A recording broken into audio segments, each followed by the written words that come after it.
I'm alright. This was a very rushed morning because I'm definitely extremely prepared for all of my runs. But yeah, doing good. How are you? I'm fine. And with you, you have GMP that is not far away, I guess. Just in case like he needs to talk about stuff. So how are you, GMP? Yeah, I'm fine. I totally got the information about the fact that I will be doing commentary well in advance. Like I have been preparing for this for like a full month, so I think it should be really good. I literally messaged GMP half an hour ago saying what new strats were found. I didn't have time to practice any of them, and I was like, if you commentate, then you can tell me what the strats are. And he's like, okay. That's a solution. That's the thing. Okay, so if you are both okay, I guess we can start. So can you do a countdown, please? Okay, I guess so the time starts a bit later. Yeah, Yeah. but So what's it doesn't matter. or just tell me when I have to start. Like okay, I'm ready. so Yeah, we'll start after this upcoming um yeah, the mashing dialogue or sequence. whatever this is. I'm just mashing left click here, and then there'll be a loading screen, and then I will say go. Okay.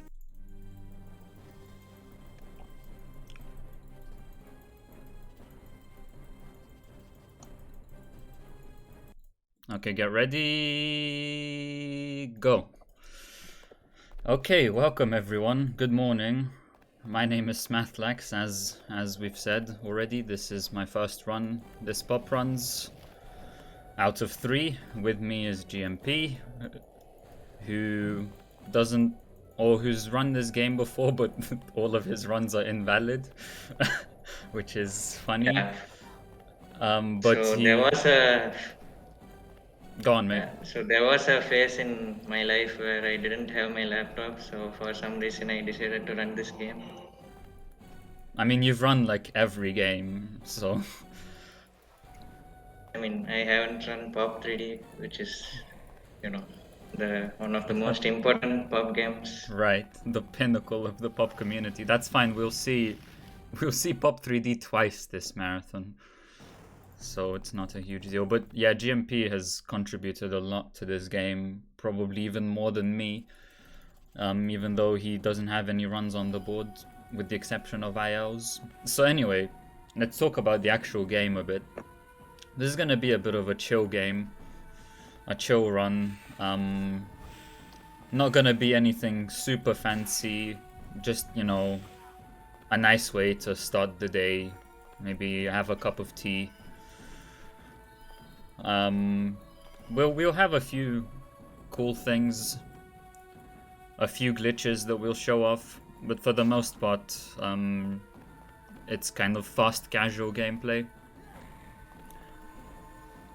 So to talk about how the game works, so this is meant to be played on a Nintendo DS. I'm using an emulator called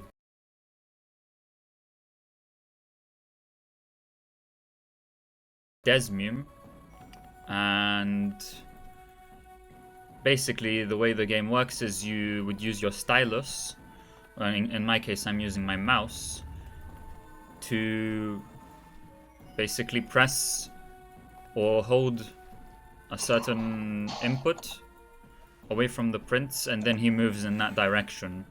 And then we can do things like double click in order to get him to roll like this, or jump, or like click below him to make him drop. Here's a cool strat. We can skip this next section by just dropping down here. Here's an enemy. We fight him by just clicking on him. The one on the left we don't need to fight. So you can see I'm actually playing with one hand at the moment. That's because this first section I only need to use my mouse. I don't need to use my keyboard at all. Later on we'll unlock some powers for which we will actually need to use the keyboard. But we'll Yeah, get so to in that. this game, so literally there is just mouse and one keyboard button of your choice. That's it. That's the entire control set of this game, Yep. which I personally think is really comfy. And it will be better if the controls are like slightly less potato, but that's fine. Yeah, so what he meant by the controls are potato is if you ever play this game even casually, oops, sorry, if you ever play this game casually, you'll notice that it's actually a very difficult game, but okay, some of that is down to just like hard level design, and that's fine, but the other 50% is just because the controls are so bad that it's just hard to play the game. And I think the biggest challenge of the speedrun is mastering the awful controls. So for example, you might want to like move forward, but then the thing is moving forward is the same button as jumping. And so sometimes you can accidentally jump when you want to just walk and stuff like that.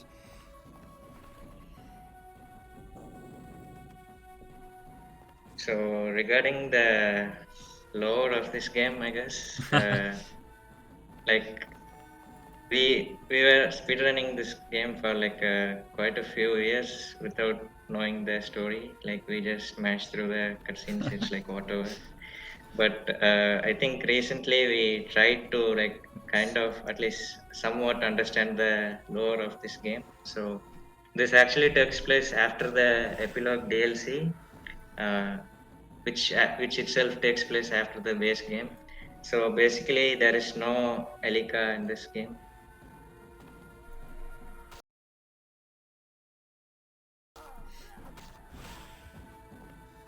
Is there an issue? Are we still live?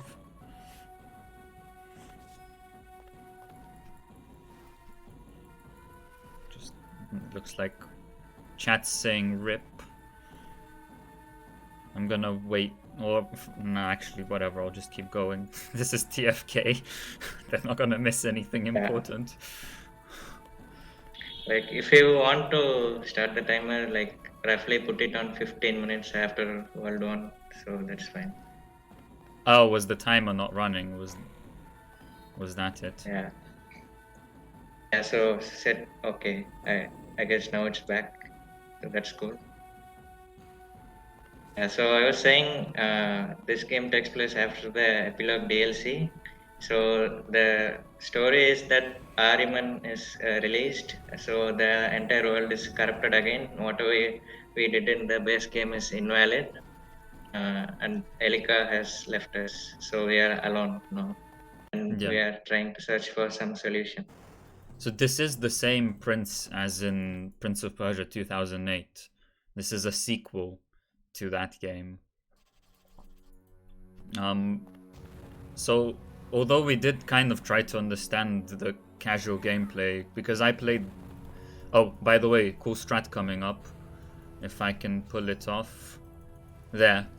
What I just did there was a ceiling clip, if you were looking carefully. We'll see more of those later. It's funny, actually, Eraser found that particular one by accident. Basically, I asked him to play World 1 of this game on his Nintendo DS so that we can test whether our emulator is accurate and compare it to an actual DS. And when he played that, he accidentally did that ceiling clip, which is basically the biggest glitch in this game. That particular one saves maybe frames, but some of the other ones will save quite a bit of time. Yeah, like that's the most important tech I would say in this game, but there is actually replay rock glitch which we'll see much later in the game. Yeah. So, There are a couple that's of the cool biggest things. yeah, that's the biggest time save I would say. Right, so we were talking about casual gameplay or whatever before. So recently I did play like maybe half of the game casually, but then I gave up. So I know like the story up to the halfway point, and past that, well, we still don't know anything.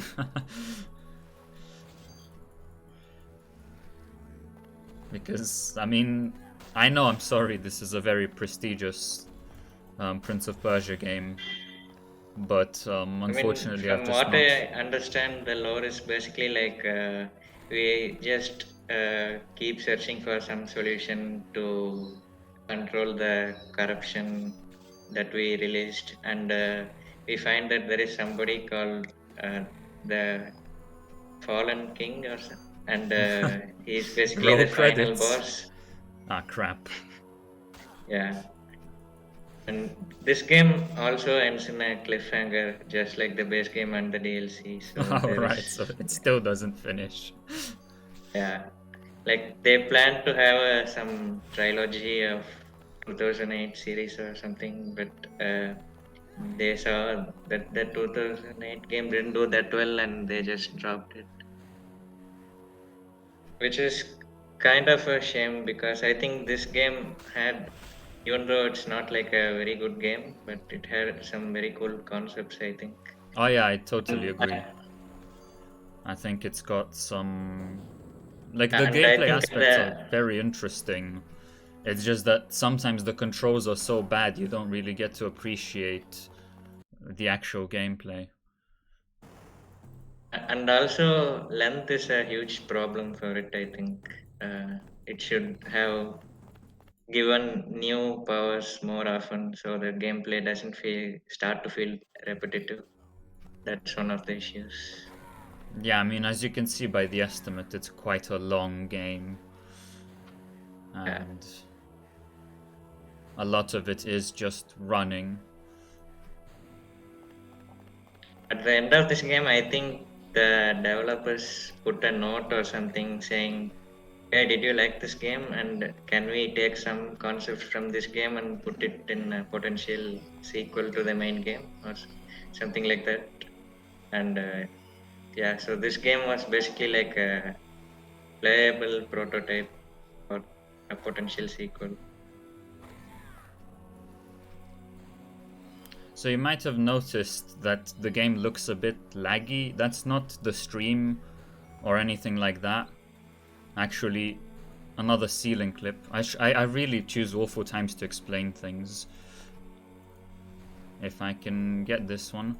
So basically, the way the ceiling clip works is we wall run up, and then when we wall run up, we buffer an animation to jump away from the wall. And once we buffer that animation, the game will carry it out no matter what, even if there's a ceiling in the way. So basically, as long as we buffer that animation before we get to the ceiling, we will clip through it.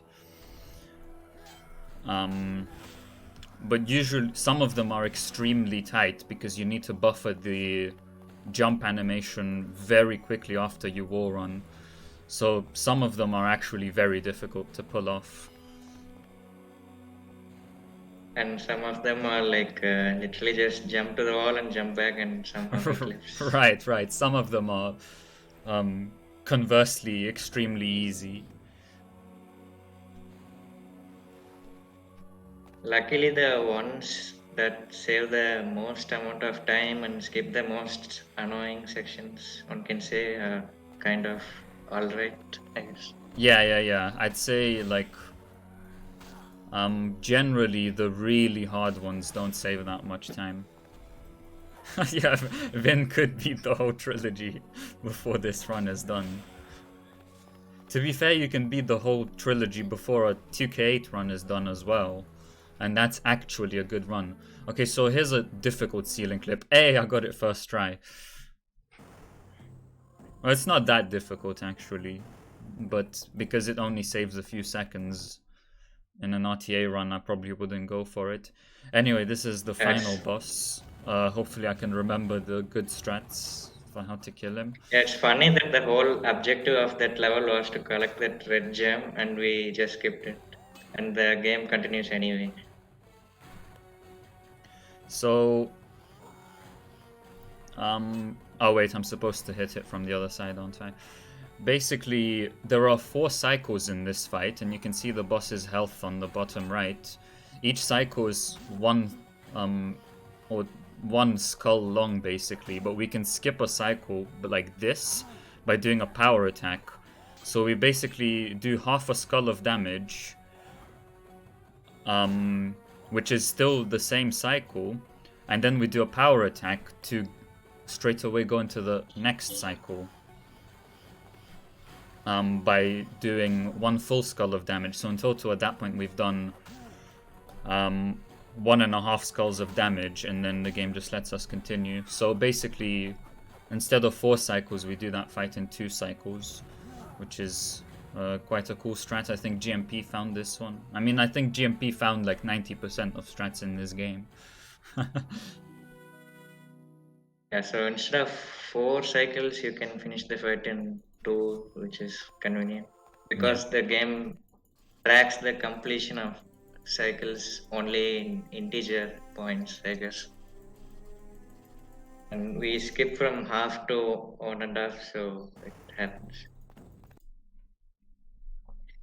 Okay, so that was one world of 6 finished.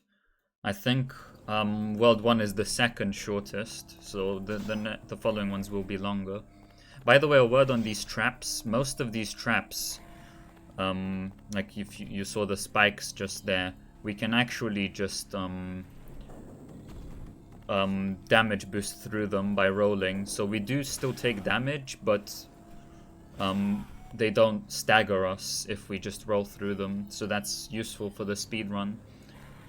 But then obviously we do have to worry about health management when we do that. Because if we do it too much before acquiring some more health, then we will die. And so here I could have damage boosted through that, but I decided, because I'm quite low on health, I decided to wait.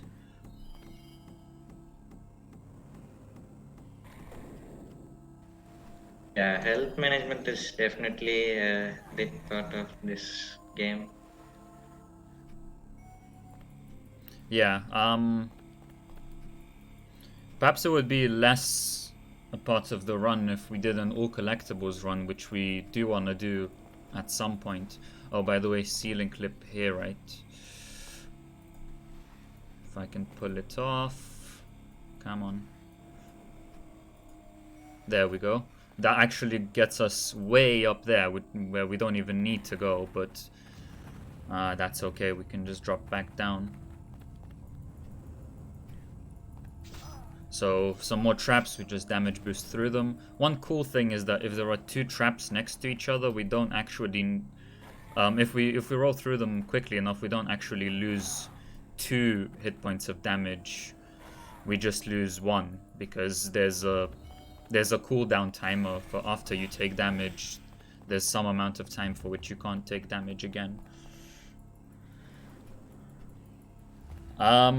Ceiling clip is not purely position based, so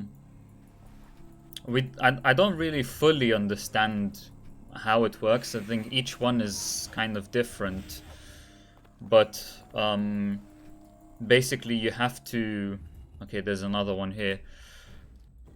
So if I try to just wall run like this, you can see he doesn't even wall run. I know I'm wasting time by showing this, but he doesn't even wall run. That's because he immediately realizes there's a ceiling up there. Hang on.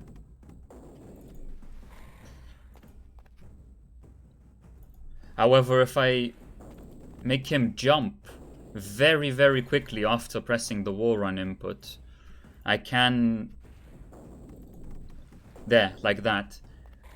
If I make him jump very, very quickly, before he has even started wall running, then the game will buffer a jump away animation, and the only way he can jump away is if he wall runs first. And once you buffer that animation, nothing can stop it, not even collision. And so I'd say it's more so timing based rather than position based, but position definitely matters, because if you're lower down, it's easier to do because you've got more time to pull it off. So I think the first documented instance of the ceiling clip was, like I said, by Eraser, who did it by accident in casual gameplay. But then when he did it, we didn't really think much of it. I think then GMP actually found how to apply it in an actual useful way. And then afterwards, we also realized that Eraser had already done that exact thing. Yeah. Yeah, exactly, Vin. It's actually funny because that's a thing in the normal 2K8 game as well. The buffering is so strong. And in this game, they really carried that over. So anyway, this is our new friend. His name is Zal. He will be with us pretty much until for the rest of the run. And at the end of the game, he even combines with us into one entity. Yeah, I don't really understand how that works, but we'll just roll with it. Anyway, so Zhao has got magical powers, and we will use those. So, for example, he can shoot these balls, whatever they are, and we will see these doors a lot, where we need to shoot those red diamonds to activate them. This is the most annoying enemy in the game. His name is literally the most annoying enemy in the game because we have to shoot him until he gets knocked back, but as you can see, that's incredibly tedious to do, and you have to like time your shots properly in order to knock him away. And yeah, so even if you get him away, it's still very difficult to make the climb. And it's very easy to even die here. Come on, okay, made it. 1 HP left. I can't die now. There's a fight here. But the level ends right after this, so hopefully I don't die. Spoilers, No! but we will get. Okay, we're gonna have to do that again. Yeah, so I was about to say spoilers. We will get our revenge against this enemy. Alright. Right. We will get our revenge. You'll see. You'll see how. I think GMP coined him the most annoying enemy in the game, but I couldn't agree more. In the same way that there are enemies who have names like Patrick and Frank, and there's a horse called Marcello, this one is called the most annoying enemy in the game. There is a platforming section later in the game called Freeze Corruption Boss Fight, which is pretty.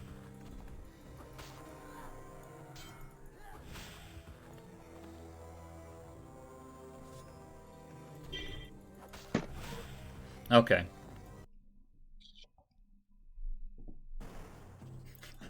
Yes, it's a horse called Marcello. It's spelt with an S though. Velcheran. Vin can tell you all about that one. I think Serial named Marcello. I named Frank. I don't know who named Patrick. And then there's Carl as well. Patrick is definitely by Yaka, I think. Oh, yeah, I think so. I don't know who named Carl. That's ooh. This is a D-Rust run, by the way, so I will be surprised by things like that every now and then. There are these things that we're supposed to shoot, but we can just roll past them, luckily. I think Carl is basically staple in the community. Like whenever the Prince character turns into some glitched state, we just call it Carl. Because I think Robbie named it that way. Right. In Warrior Within True Ending, Zipless, something happened.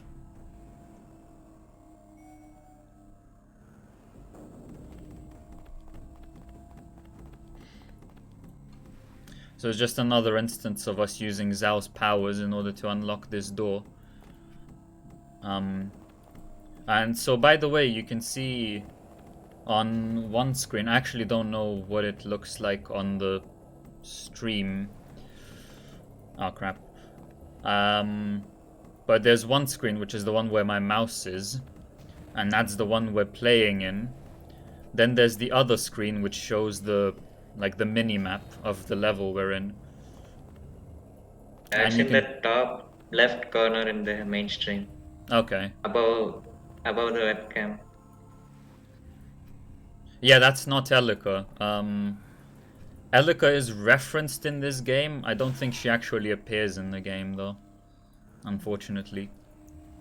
But this is a magical guy called Zal as well. Anyway, a bunch of traps and stuff. We'll just roll past them. Ah, that's unfortunate. So we can do a wall run attack like I just did, which is a cool move. So when you activate these diamonds, you'll see the game kind of freezes afterwards. Like this platform will continue moving, but the prince doesn't, and it can actually be quite difficult to time. I'm afraid, yes, Yaka. I'm trying to... Ah, there we are. I mean, Patrick was referenced Ah. like 2 minutes ago, and it's your fault for not being there during that. Yep, we still have something like 3 hours to go, unfortunately. The next run is Warrior Within NMG, right? Yeah, the segmented run. Right. Looking forward to that one. Certainly more action in that one than this run, but like I said, this is a nice run to start the morning, you know, have a cup of tea, chill with the community.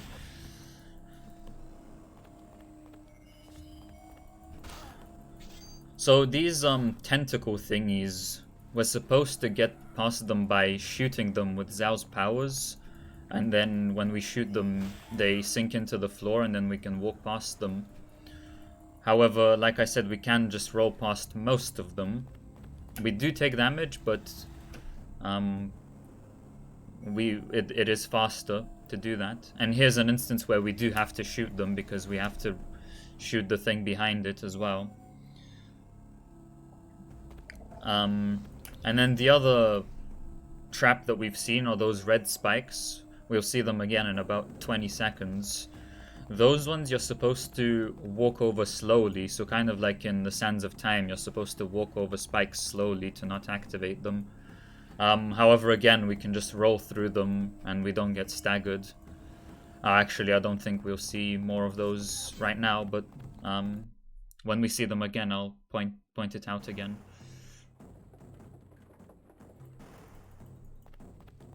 Yeah, we tried that, Yaka, but there is no collision on the floor there. Like, you'll just fall back into the map if you try that. Like, you can clip it, but you'll just fall back. I like how you're saying we tried that as if I was a part of that. I appreciate you giving me credit that I don't deserve. GMP finds everything in this game. In every game, really.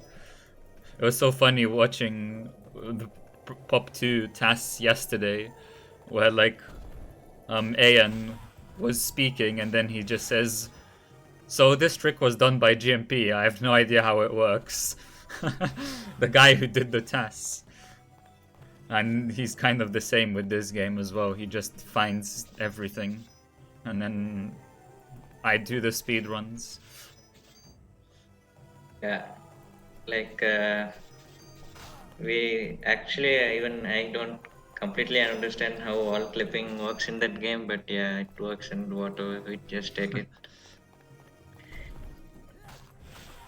So some fights we have to do and some we don't. So this is one of the fights that we do have to do. And basically sometimes when we're just trying to do a fight, actually I go this way, don't I? Yes. Sometimes when an enemy spawns, you get like these two walls or temporary walls on either side of the enemies, and so we have to do the fight. But There is go on, mate. and there is one instance where you can actually skip through those walls. We will see later, hopefully. If I can remember how to do that, maybe you can remind me Yeah, when we get there. I think it's in World 4, Yeah. 4, 5. I think. So it's in World 4, and for reference, we're currently in World 2, and there are 6 worlds altogether.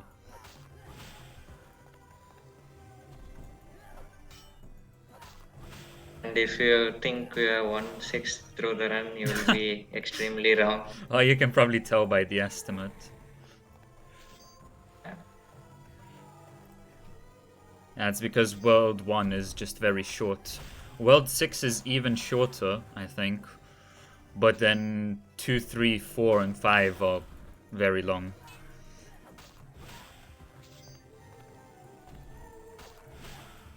Yeah, 2, 3, and 4 are the biggest for sure. 5 is little bit shorter, but still bigger than 1 and 6, and 1 and 6 are pretty short.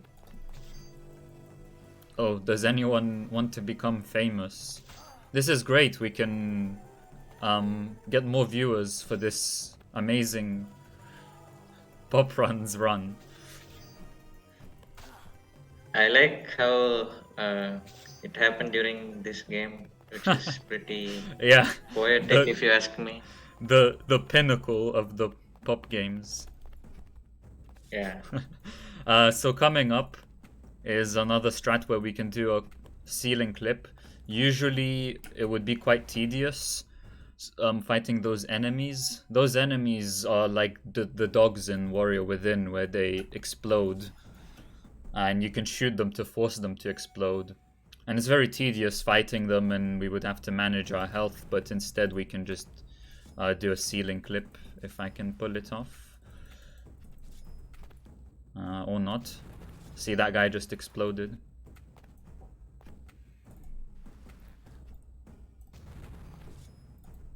There we are.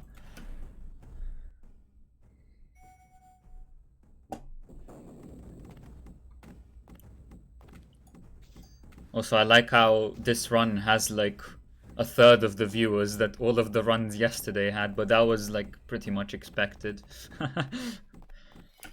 Here's the thing that we have to shoot. I don't know, it's just it just locks the, yeah, it's the eye or something. I don't really know. It's a lock basically. There. You just saw what happened. We unlocked something. To be honest, it's kind of early for most people, I guess. Yeah, true. That's definitely a factor as well, but also it's TFK.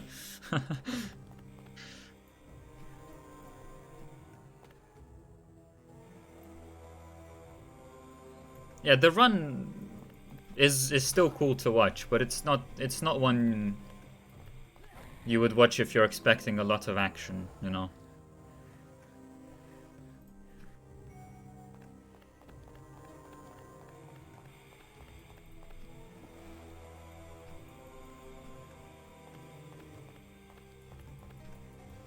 Yeah, podcast type run. So here are the red spikes that we can just go through by rolling.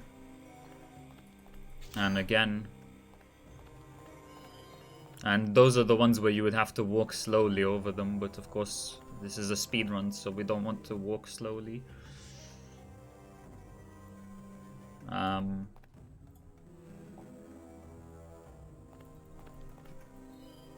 like how Yaka says it's podcast type run, and since I have delay, I'm literally judging where you are based on your commentary. So basically, I'm going off by the audio. My bad. I accidentally resized the game. I think it's fine now. I guess GMP, you can let me know if the layout is fine. Yeah, it seems fine. Okay. And it also helped me realize how much delay I have. It seems to be about 5 seconds. Okay. So This is the first instance of Zal, this guy, our friend, being kidnapped. He gets kidnapped by these bird thingies, or bats, or I don't know what they are. And we have to go and save him now. So you can see these incredible animations of the birds kidnapping Zal and taking him to that level. So we have to go back here, but now we don't have any of Zal's powers anymore because he's not with us. So yeah, this is very dramatic. Oh, and now, for some reason this is Zal. He's been corrupted. So this is like the Dark Prince, basically. He's been corrupted and now he's evil. And he's shooting us. So now we're gonna fight Zal. Fight our friend Zal. Yeah, the developers of this game for some reason went like, this game is a little bit short, so let's make players replay some of the levels. Yeah, exactly.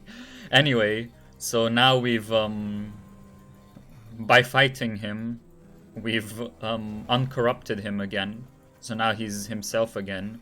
But also that little detour gave us a new power. So now we can... Zal can do this. He can pull these things and pull these boxes or whatever they are. And conveniently, it's impossible to complete the levels without doing this now, so yeah. Zal can also activate these traps manually, like that.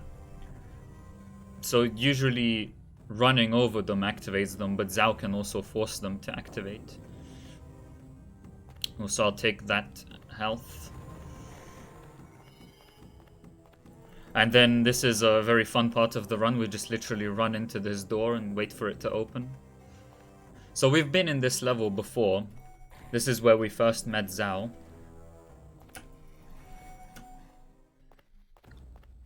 Except now we have an extra power.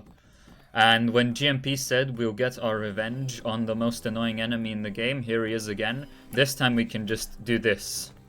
I call this eating. We eat the enemy. Or I suppose the corruption eats the enemy, and that's fantastic. That's extremely satisfying to see. And so, as well as these corruption thingies allowing us to pull boxes and such, they can also insta-kill enemies, which is very useful, particularly when later on we'll see some more powerful enemies that take longer to kill. Good question, Viniv. What are the coins for? So, for this run, we only need to collect 10 coins, which we did a very long time ago. With the coins, you can unlock life upgrades and a few other powers, like there's one that allows you to respawn after you... Oh, crap. That was an instance of the controls being potato. I didn't mean to fall in there, but oh well.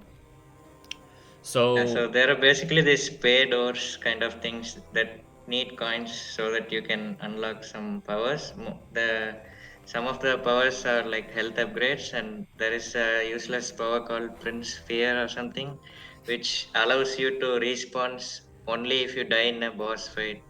And yeah, that's basically it. I don't know why they designed a power that has such a specific use, and the boss fights are not like that hard anyway. Yeah. But yeah.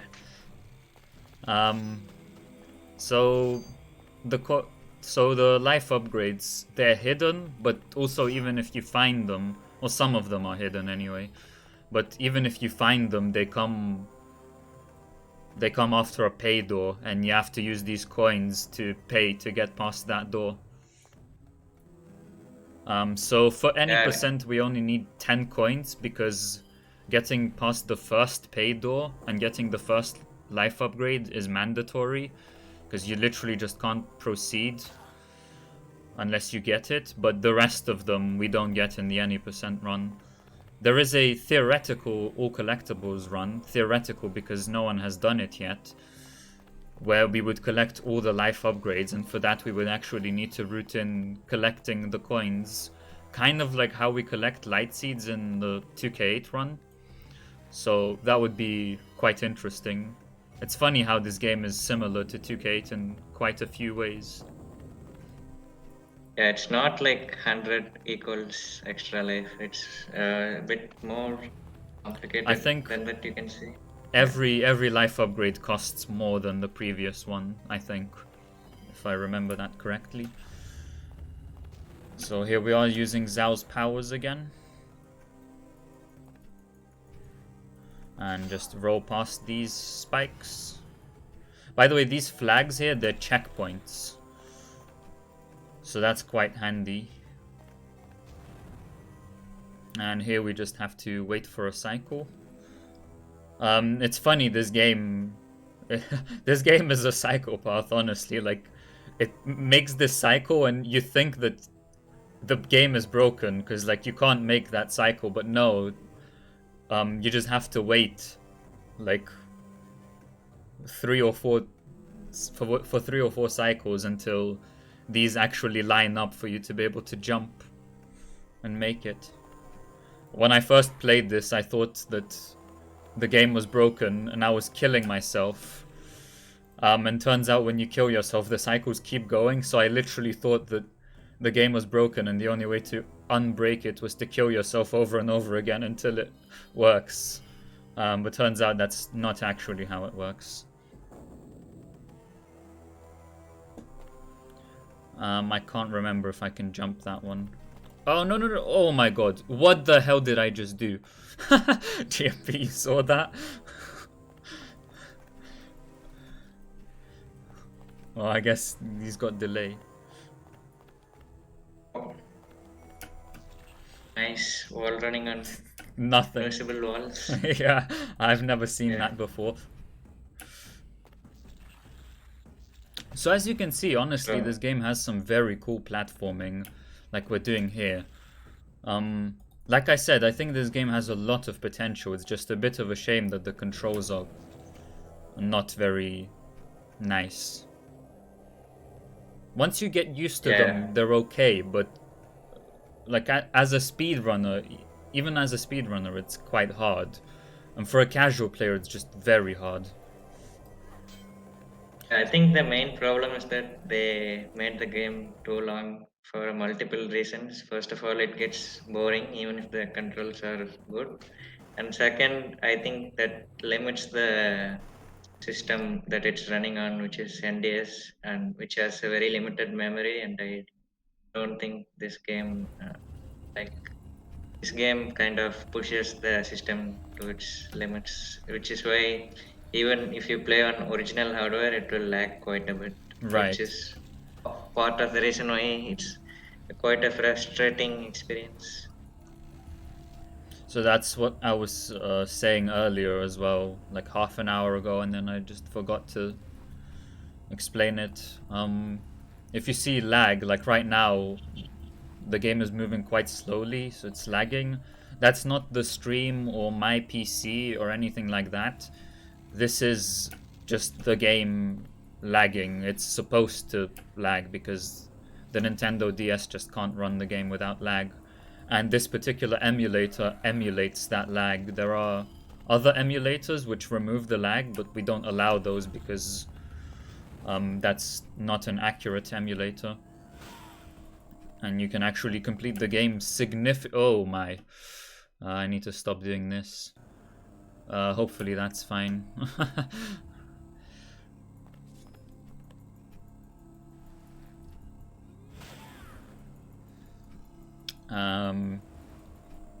So what was I saying? Yeah, we don't allow the other emulators which remove the lag, and they when you remove the lag, you can actually save something like an hour. It's crazy. Maybe not an hour, I'm not sure, but I know that we had sub 3 runs before we changed the rules about which emulators are allowed, whereas now the world record is like 309, and that's after a ton of new strats and us getting more skilled at the game. Yeah, exactly. It's a massive difference. Yeah, I think in my sub 3 run, I already had sub 3 in game time. So I already had half an hour of lag, and we discovered that I had VSync off during that run, which means I had less lag than I should have. So Right, so you can imagine. that's another thing. So we had quite a few problems with the emulators in this game. First, we ran on an illegal emulator which doesn't emulate the lag, and then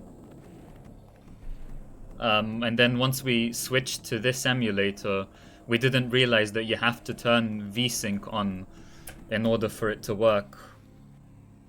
In order for it to emulate the lag properly, so we had to unfortunately remove quite a few runs from the board. But as far as we know, this is as close of an emulation to the original hardware that we can get now. So we shouldn't have, we haven't had any more board wipes for the past 2 years or so. Emulator is a separate category.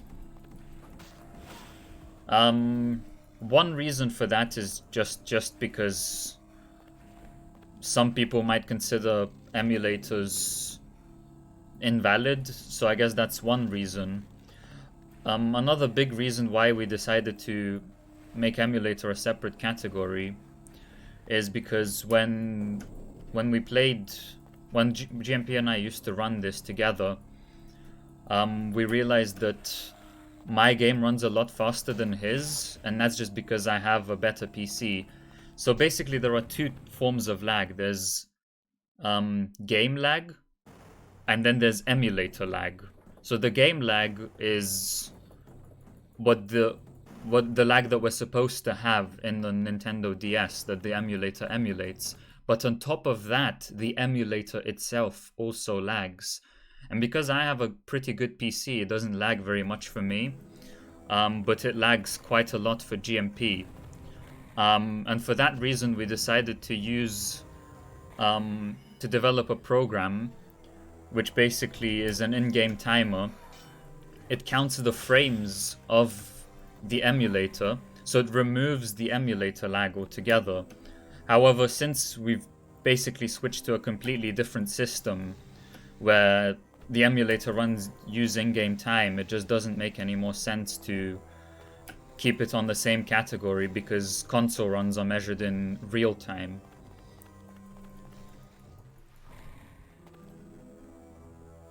Yeah, so it should be noted that the in-game time in quotes is not the actual game frames, but rather the emulator frames. Yeah.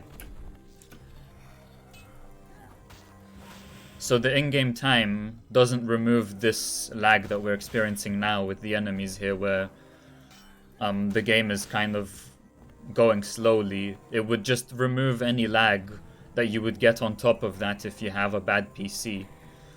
And so the in-game time in the emulator category is still equivalent to the real time in a console run. But because it uses a completely different system, it just makes more sense to you put it on a separate category. But then one other factor that I haven't mentioned yet is that actually the run can be different in terms of difficulty, whether you play it on original hardware or emulator. So on emulator, I'm using mouse and keyboard, whereas on the DS you would use a stylus.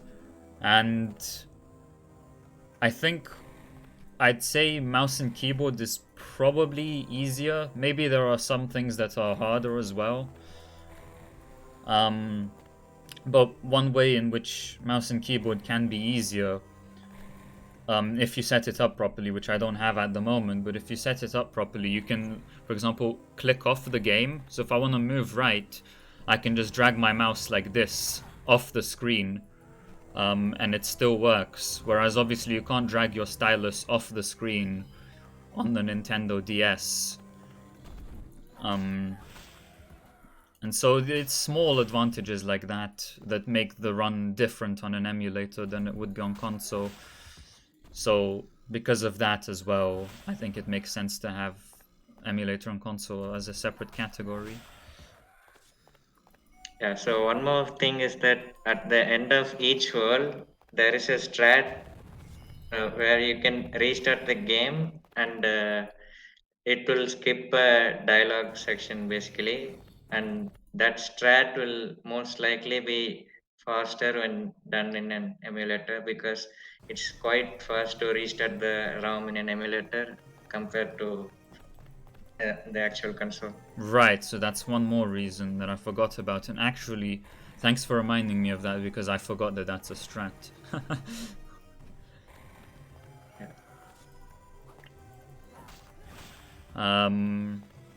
Where I mean, does you where does it don't work? have. Is it just because I didn't do it in World 1. Yeah, and I think it saves time only in certain worlds because in certain worlds the dialogues itself are pretty short. Right, so do I you think. know which worlds it saves time in? Because I don't remember. I think World 2 and 3 it's worth going for, and after World 4 it's not worth, I think. Okay, I'll keep that in mind. So here's a bit of the game that's just hard casually. There aren't really any speedrun strats, but it's just some hard casual gameplay. And there's no checkpoint for quite a while, and it's very easy to die. So this actually used to um, waste us quite a lot of time and runs before we got good at it, because we would just die all the time. You basically need to activate those 3 red diamonds, and you need to do all 3 of them without a checkpoint, and it can be quite tricky. So this last one I can still die on because there are some difficult trap sections. Like that. I got hit actually there, but luckily I didn't fall off. Regarding the controls, I would say like in my experience, when I played the game in my mobile, I think it was the easiest having touch controls, but I'm not sure how it translates to a stylus. But yeah, and I would actually, if someone for some reason wants to try this game casually, I would recommend using that emulator because it will be a lot easier to like a better casual experience basically. Yeah. Perhaps it is, but I would also say it's not a big deal. Even on mouse and keyboard. Anyway, so I did actually die there because I forgot that there's a final saw blade. So it's quite painful. That cost me like 30 seconds to a minute, unfortunately. I'll try not to repeat that.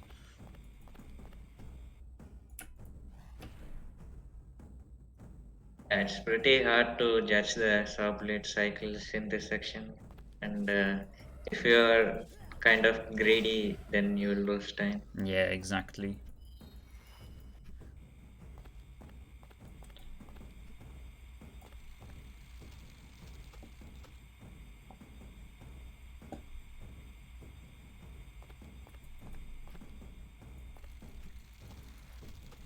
Also, if there is when you are trying to jump a gap, if there is something that the prince can hit with his sword, like a pot or an enemy or something, then you have to be very careful not to hit that thing because the prince doesn't care if there is a gap in the way and he tries to dash to that object or enemy and he just falls into the pit. Yeah, So that's that's quite funny, and it's just another example of potato controls. dashing is actually really good, I think, because it speeds up some sections a bit. But yeah, when it doesn't work as intended, it's very frustrating. Yeah.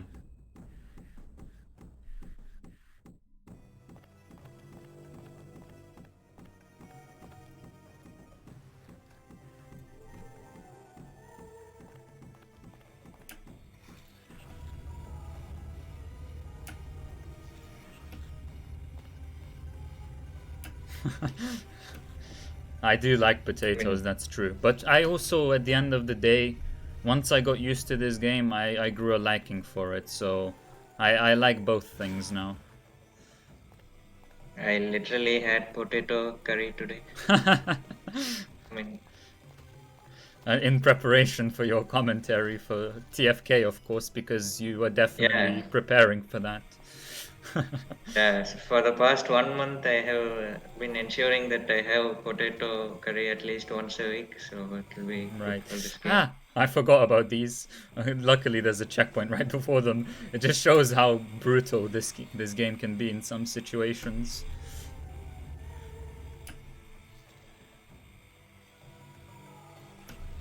This game is the Dark Souls of NDS games.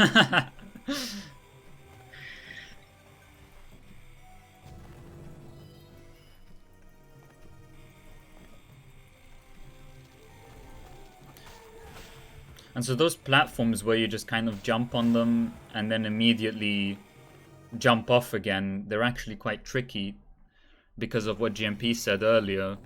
Like, you jump on it and then you try to mash to jump off it again, but because you're not right next to the ledge yet, the prince, instead of jumping, he rolls, and then he rolls off the ledge and you die.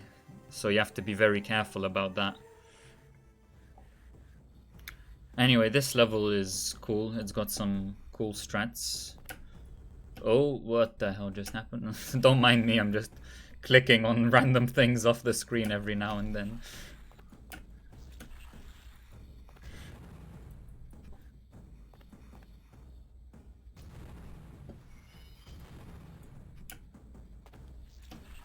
Since the in-game timer would have paused, your run is invalid now. Oh, you can actually die there as well, I forgot, because sometimes the platform can kind of glitch. Oh, crap, I did this wrong. Sometimes that platform can kind of glitch when it's ascending.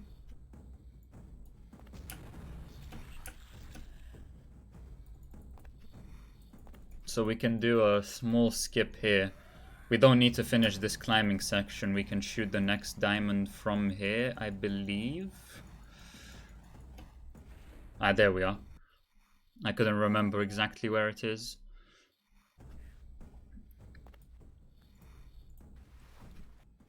Oops.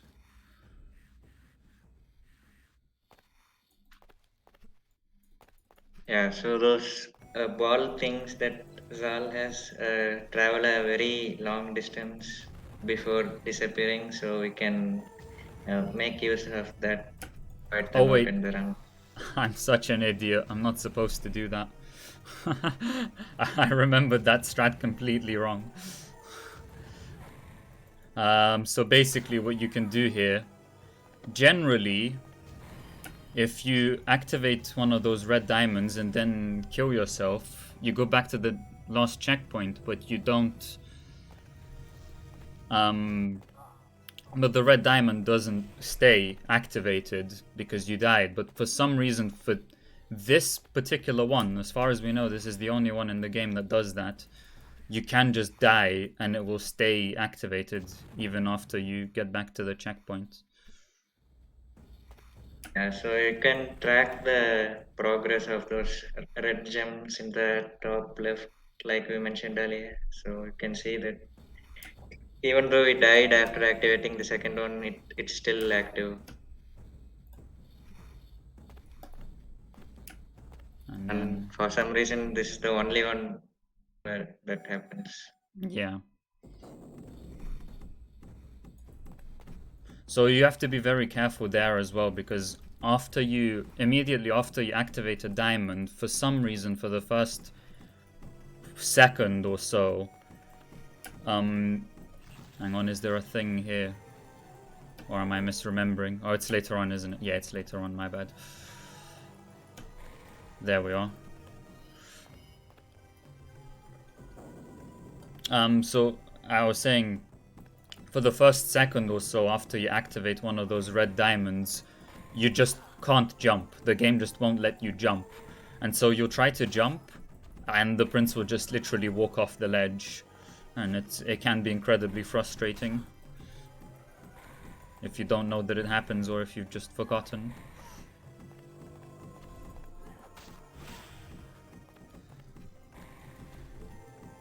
We wall run kill this enemy.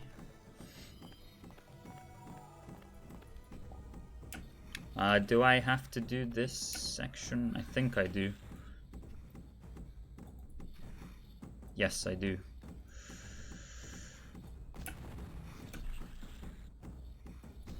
Wall run kill this one.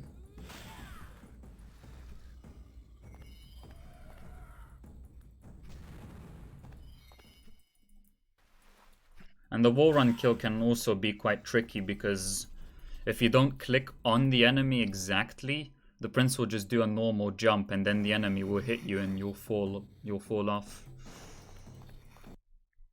Yeah. Okay, so this is the final boss of World 2.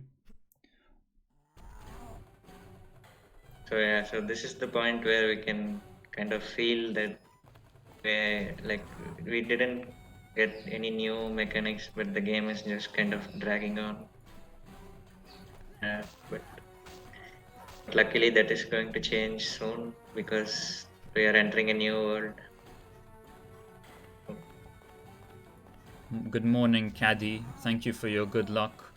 This game is as good as the one you were playing yesterday.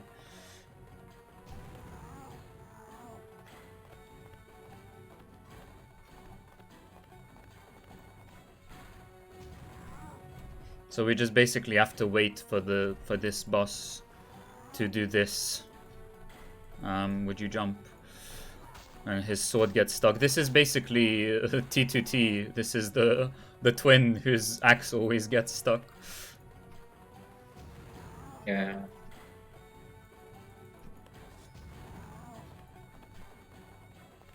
And it should be on this one that we can... No, I actually got hit on that one. This time he gets stuck like that and we have to drag him out using Zhao's powers. And one more cycle.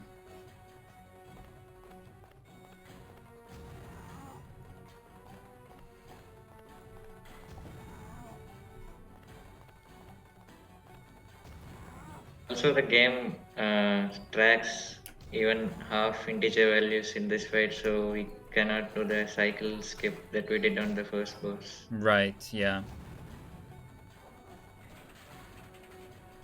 So one annoying thing about fighting very big enemies like that is, although the enemy is very big, his hitbox is still the size of a normal enemy, and you don't know where that hitbox is on the enemy. So in this particular case, his hitbox is on his head, so yeah, in order to attack him, you have to click on his head. But if you don't know that, and for example you try to click on his feet, the prince will just not hit him, and it's very annoying if you don't know. Anyway, that was World 2 complete. This is World 3 now. We've unlocked a new power, which I think we called TK for telekinesis, because it's kind of like... Yeah.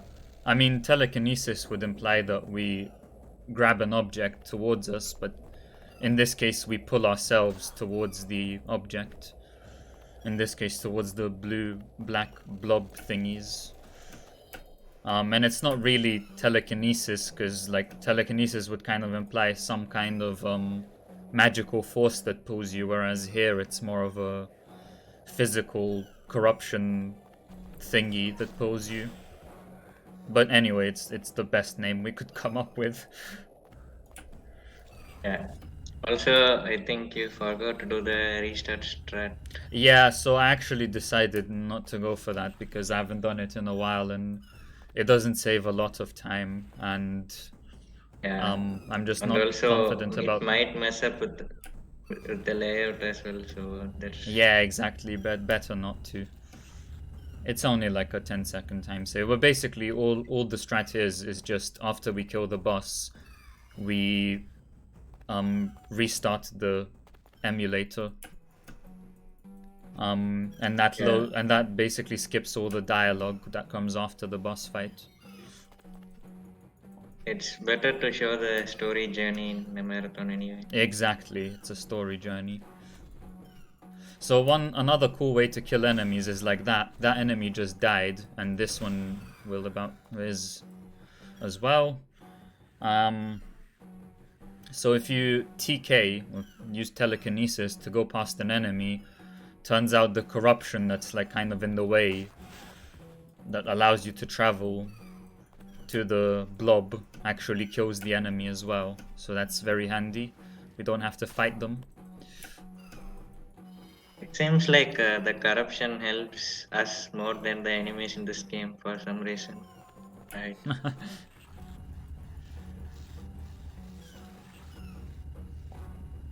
So here's an example of where we have these tentacle traps and we actually do have to shoot them because we have to wall run here, and so if they were on the floor we could just roll past them, but because we have to wall run we will just fall off if we don't shoot them first. And there's some dialogue here. Something else that can be annoying is you're clicking to skip the dialogue, and then if I see it happened just there, as soon as I stopped clicking, we got back into the game and the game thought, oh, he's doing inputs now. And so the prince just, if you're not careful, the prince will just jump to his death immediately after the dialogue.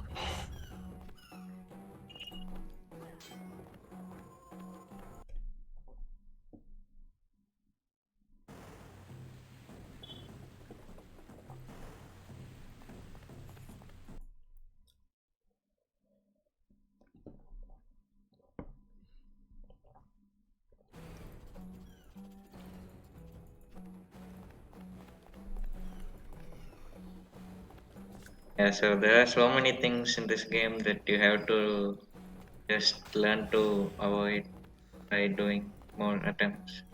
Yeah. It goes for every speedrun, I guess, but in this game in special, there is a lot more of it.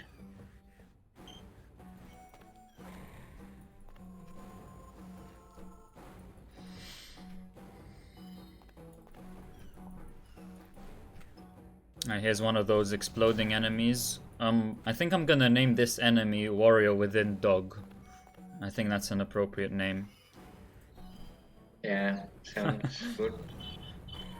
Or we can just call him a dog for short. He's not a dog, but I mean, if you want to be extremely technical, you can call him Warrior Within Scavenger. oh, but I'm it's sorry. okay. So we can do a ceiling clip here, but this is one of the tougher ones, in my opinion. Yeah. I'll try it maybe 1 or 2 more times, and then I'll just do the casual route. Ah, there we are. Got it. So this one only saves like maybe 5 seconds, so that didn't save time, but I did want to show it off. Fight that we have to do. So in the fights, just to explain them a bit better. Oh, actually, I can just do this, can't I? To explain the fights a bit better, you click on the enemy to attack him, and then if the enemy attacks you, you can hold on the prince to block. And that's pretty much all the mechanics we have now. Later we'll also use power attacks. Yeah, so in my opinion, the difference between two ceiling clips is your distance to the very corner of uh, the structure you are all running on. So if the corner is really close, then the ceiling clip is literally free. Like you can just all jump and jump back, and he'll just clip. If it's just the right distance, then you can easily wall run. You have enough time for the wall run, and then you can jump back. But if it's kind of in between, you can't just jump and jump back, and you don't have enough time for a wall run either. So you have to be really quick with your jumping. So Yeah, and the thing that's is, it's not like you can choose to wall run slightly lower on the wall. It's like I think I need to wait here, actually. It's like, Yes. if I jump from a certain platform, the prince will just be at a certain height when he starts his war run, and there's nothing we can do to change that. We can wait before we do the war run input a bit, and that sinks him down just a tiny bit, but we can't really make a big difference in terms of our heights. For the most part, the height that we have is the height that we're working with. Another thing that you can do is instead of jumping directly, you can hang and then jump. That puts you a little bit lower, but yeah, it doesn't make a huge difference But in terms of. usually, from my experience, if you hang and then jump, then you'll be too low for the ceiling clip to work in the first place. Yeah, Although that also can perhaps there are happen. situations where it can work.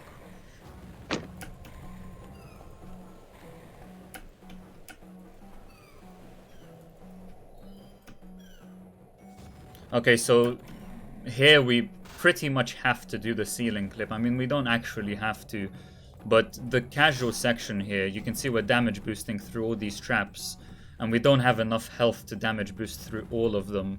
So it's just much easier to do the ceiling clip here. Yeah, before This is, ceiling clip was found, this was the period most annoying platforming section in the entire game. yeah, I Like agree. This there's was a very difficult section. Just casually.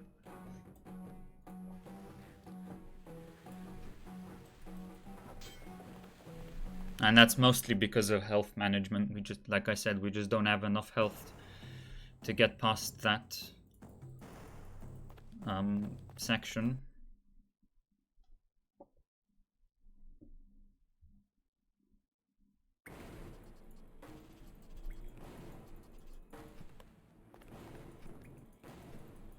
So did you say the enemies are called scavengers?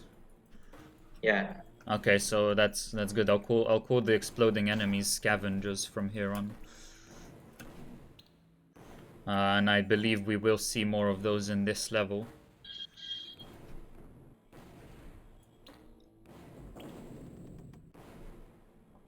So a word on the switches. As you can see, that switch was red, then we stepped on it and it turned green.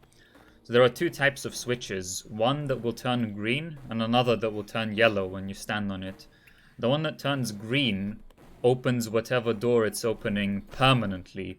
And the one that turns yellow opens it temporarily, so you have to make it on a timer. The one we just opened there was permanent.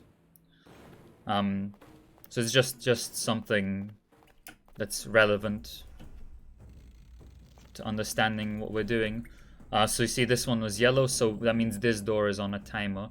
And this enemy we don't want to fight, so if we wall run quickly enough, we can skip him by just doing TK or telekinesis, and that kills him. And so again, this next door is on a timer. And we activated the first diamond. There are two more to open this door. You can also see it there on the mini-map.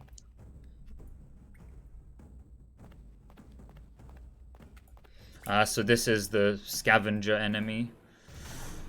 Okay, so you have to be quite careful because you want to make him explode as soon as possible, and you can do that by hitting him.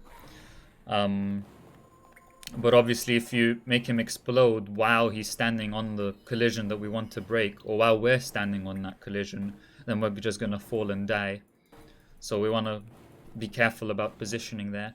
Anyway, there's an enemy here. We can again skip him by doing telekinesis.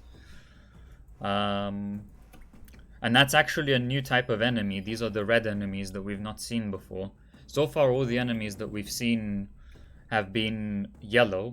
And the yellow enemies are very easy to kill. You can just hit them, I think 2 hits and they die. Alternatively, 1 power attack. The red enemies, however, they die only from 4 hits. And also, you can't just hit them normally. We will see this later. If you try to hit them, they will block. And the way to kill them, if you're not doing something sneaky like telekinesis, like if you're actually fighting them, is to do a counterattack. Now, there isn't an actual counterattack move in this game, but what I mean by counterattack is literally waiting for them to hit us, then we have to block that hit, and for the first second or so after we've blocked, they can't block. So just want to push this scavenger up to that collision and hit him. Hitting him does deal damage to us, but it's faster, so assuming we can afford it in terms of health management, we do always do that. Not really talked about these doors very much yet. So basically these purple doors we can activate by getting Zal to activate them using this magic purple orb thing. But the thing is, in order to keep the door open, he has to stay there. And so while we're going past the door, we don't have Zal's magical powers at our disposal. And by the way, these vases, these are what give us the health. Or HP, I'm sorry. Don't cut my stream. So more of the scavengers. They can be quite annoying here, especially in terms of health management. And then there's a fight coming up with some of the red enemies. Oh, so there are two types of red enemies, actually. One has the shield. And the one with the shield, we have to take away his shield using Zal's magical powers, like I just did. And the other one we have to do a counterattack on. So, for example, this enemy, I will now take away his shield. And then kill him. Whereas this one, which never had a shield in the first place, I have to do a counterattack. That's the only way to kill him.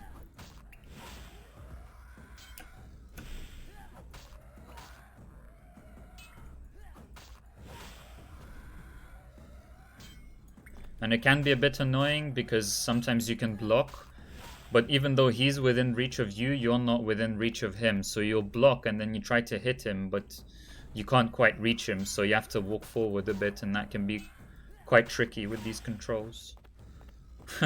You want PC port?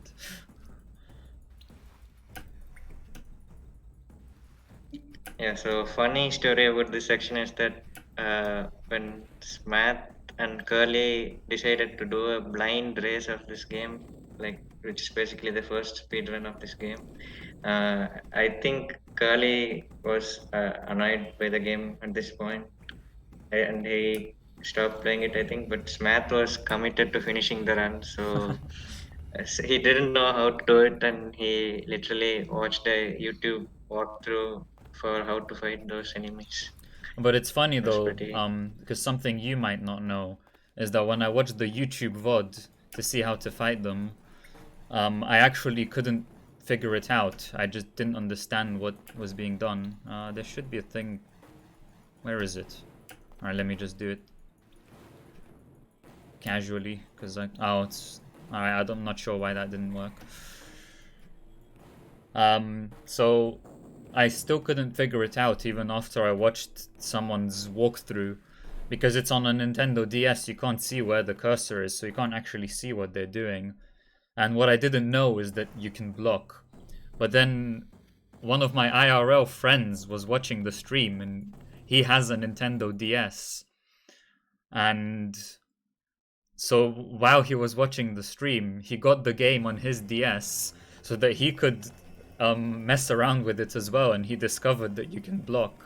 And he actually told me you can block, and that's how I ended up figuring it out. Ah, crap. There's a strat here that I missed. You can... That's really interesting.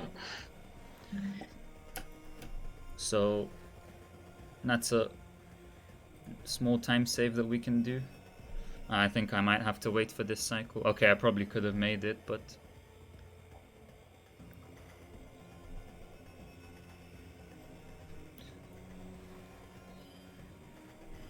And here's another example of the enemies that we have to block. This game has so many useless tutorials, but it doesn't tell you how to block, and I would say it's not very intuitive, to be honest.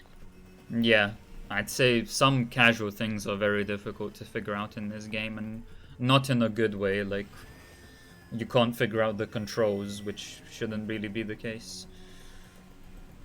So Zhao gets kidnapped again by these. I don't know what these are. Bats.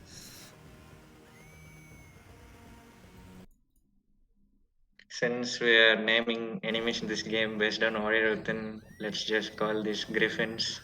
Okay, they're griffins. It's not just Warrior Within, though, is it? I think, did we refer to T2T at some point? I don't know.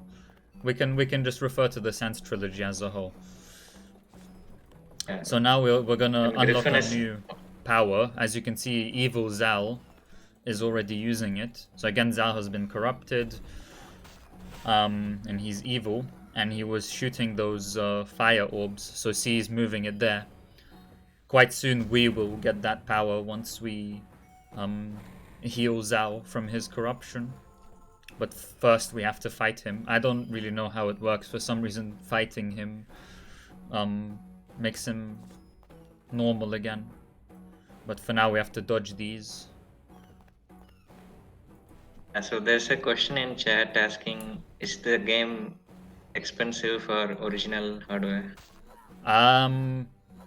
So I bought the game from a shop called Sex. Yes, it's literally called Sex. CEX. It's a shop in the UK, and they sell like all sorts of games, including ancient ones. So I bought an original copy of the game for about, I can't remember, £3, but they only had like 5 of them available, and I bought, I think, 2, one for me and one for Eraser. So um so I don't actually know how rare the game is on original hardware. It might be quite rare, because like I said, they only had like 5 available at the time. And I didn't buy like a new copy. I literally just bought a second-hand copy that someone else used to play on. I can't tell you how to get it in other countries. If you do live in the UK, you can check out Sex, CEX.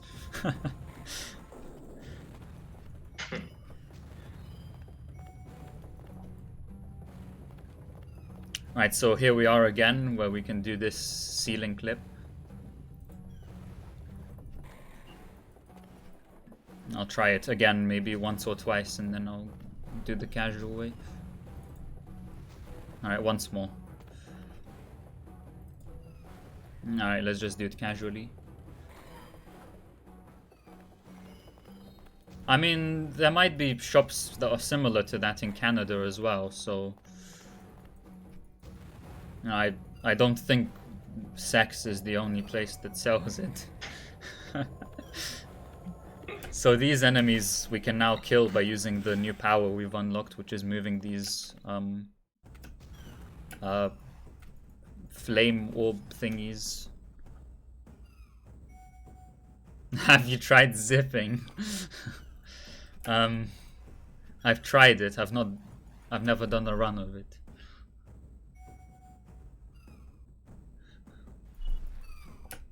I mean, everyone who played Sans Trilogy casually has tried zipping.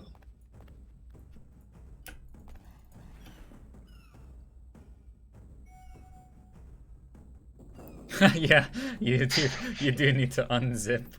True.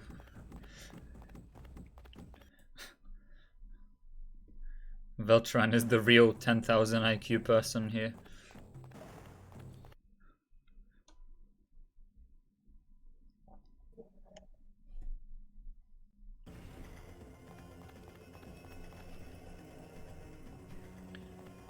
So we're back in this level where Zhao got kidnapped. I'll do this strat better this time.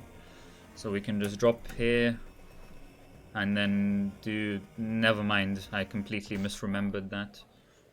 To be honest, Toker's joke was also really good, but Welcheran's kind of dominated it. So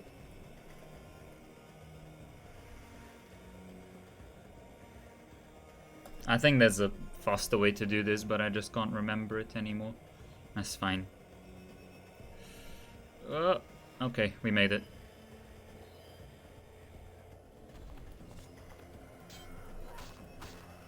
And so because of that wall there, or whatever it is, it's kind of like a semi-visible wall, we have to fight this enemy. Is the only way to get rid of the wall.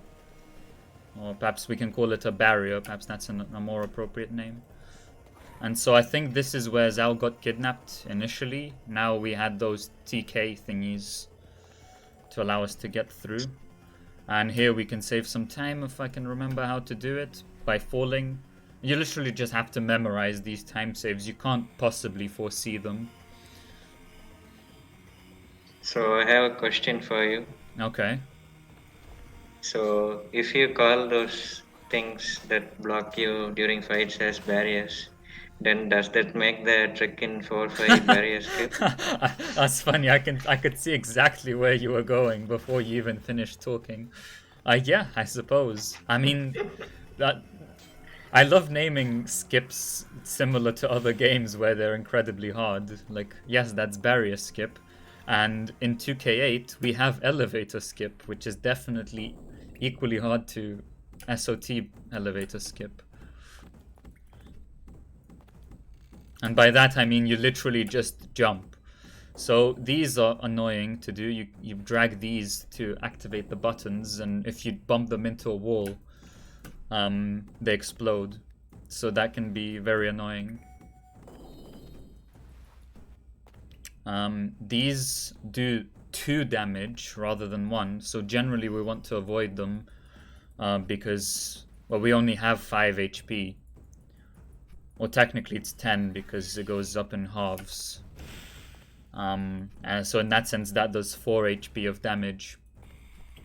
And we only have 10, which means we can only afford to get hit by them once before we die. And we don't want to... Obviously we might want to damage boost through some other traps as well, and generally we want to actually wait for those flames to disappear rather than damage boosting through them.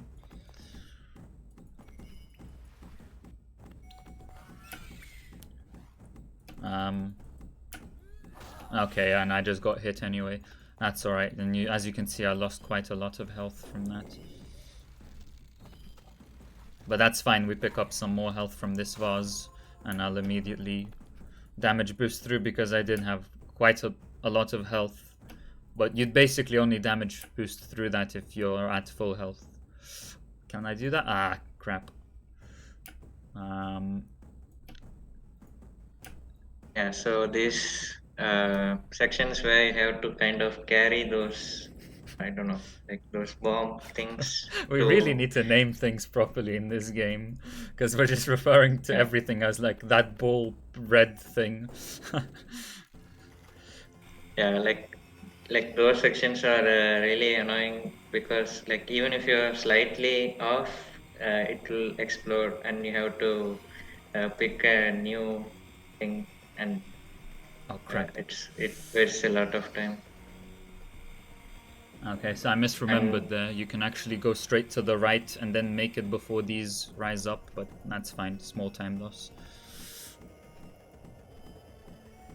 Sorry, continue. Yeah, so those things in the sections where you have to carry them, even if you're slightly off, it explodes and you have to do it again, and it's quite frustrating. Yeah, it's actually very tight.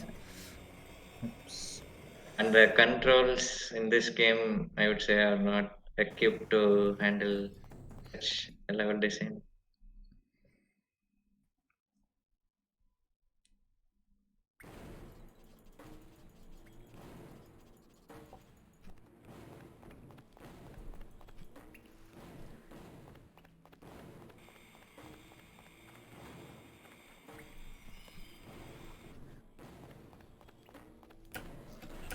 So there's a yellow enemy with a shield. Before we can kill him, we have to take away his shield. So you can do that. You can see that I'm doing that quite quickly. So use Zhao's powers. To take away his shield before you do the wall run attack. Handy thing about the wall run attack is that it insta-kills any enemy. I can't remember if I can just jump down here. I could have, yeah. So even if an enemy has quite a lot of HP, we can insta-kill him with the wall run kill. Yeah, so one thing we haven't mentioned, I guess, is that you can avoid fall damage by either teleporting using the TK, or I guess that's a bit more intuitive. And another way you can completely cancel fall damage is by grabbing a ledge. And we have already seen use for it in World 1, but we will see more skips that use it later in the run. That will be I think more the coolest obvious. ones are in World 5. And I Yeah, think those ones, pretty much everyone that plays the game discovers them casually, because they're just, it's just so intuitive. I don't know how they didn't find that in testing, honestly. yeah.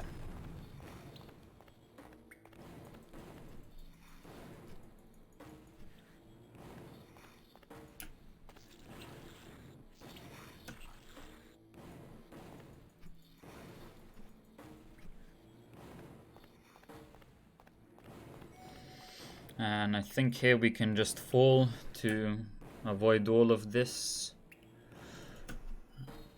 It would be good if I remembered, like, which one of the TK things was the last one, so that I could grab it in advance. But reacting to it is fine as well, I guess. Oh, loop skip.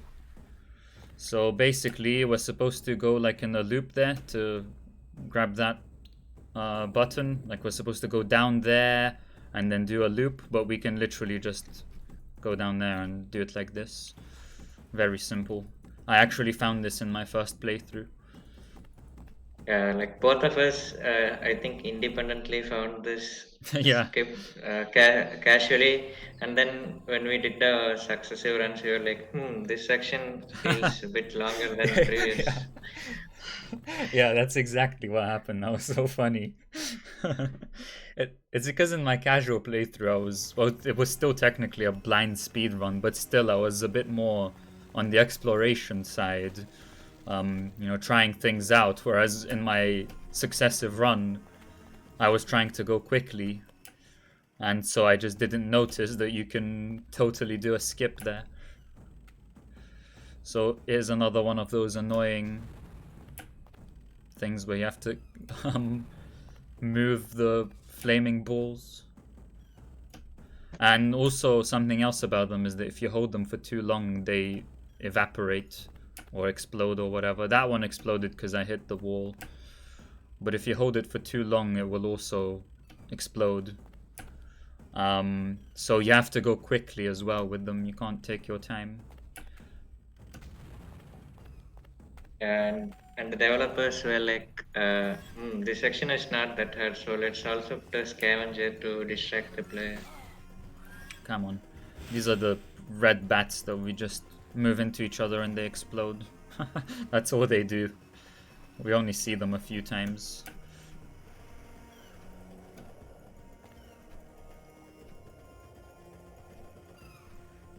And then there are two scavengers here. We just ignore them.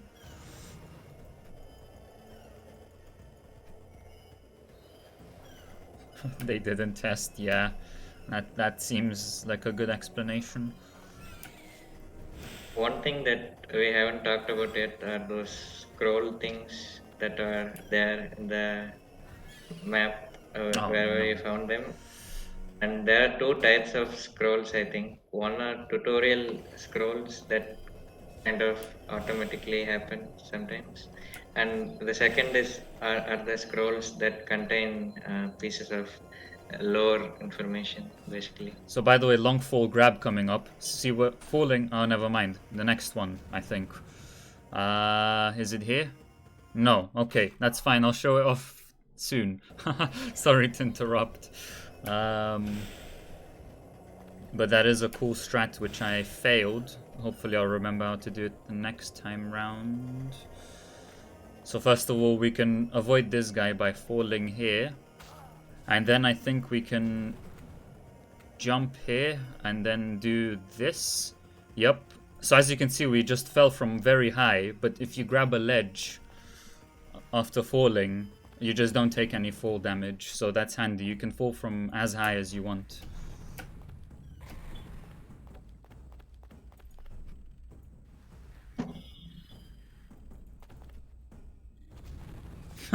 Canadians just don't have sex. Oh, that's quite sad. So there are 4 enemies here. In theory, we don't have to kill them, but realistically, we do. Because we're gonna have to carry a boulder through this section, and it's just not really possible if there are enemies in our way. So it's I guess I would compare this to when you kill scarabs in SOT. You never really have to kill scarabs, especially in the glitched runs, but sometimes we do anyway, just so they don't get in our way, and that's kind of the same thing here. By the way, you can Go on, get mate. down here and use the stones to kill those enemies. I think that. Right. I mean, it's not necessarily faster, but yeah, that's an alternative, I guess. Right. True. I don't even have to kill those because this is the end of the level.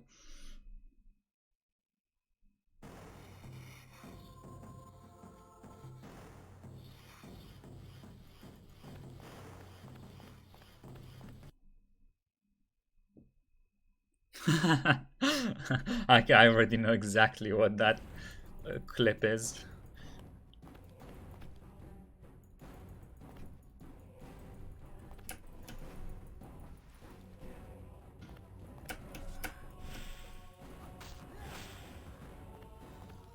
Yes, just like yesterday.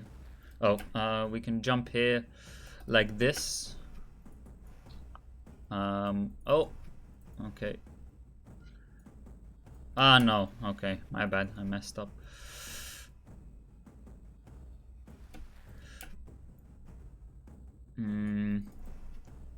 Ah. Okay, let's just do it a bit more casually.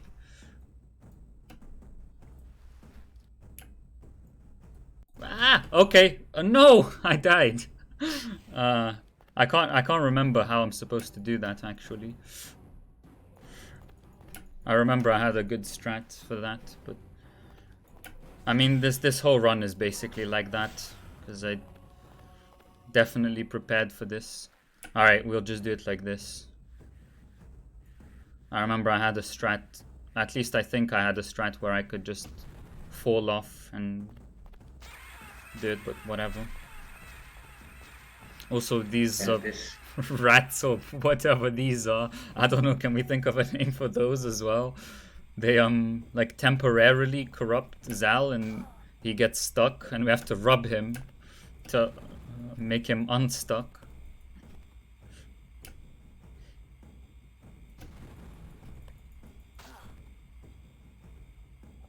That didn't sound. I know, right. GMP, trust me, I know.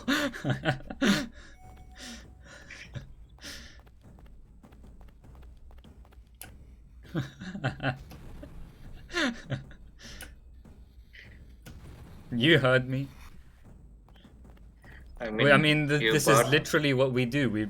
We hold our mouse button and then we rub him back and forth. That's. I'm not like. I'm not even trying to make a euphemism here. That's literally what we do. I mean, you bought the game from Sex, so I can imagine the kind of games that they sell there. So, no worries. Oh.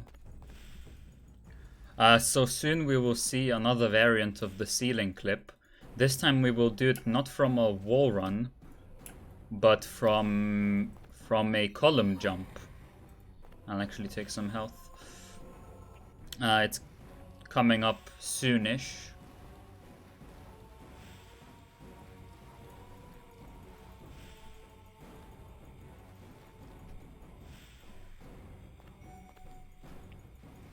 So this one, so here it is coming up now. This one is very easy. You literally just walk up to the top and then you jump and he clips through.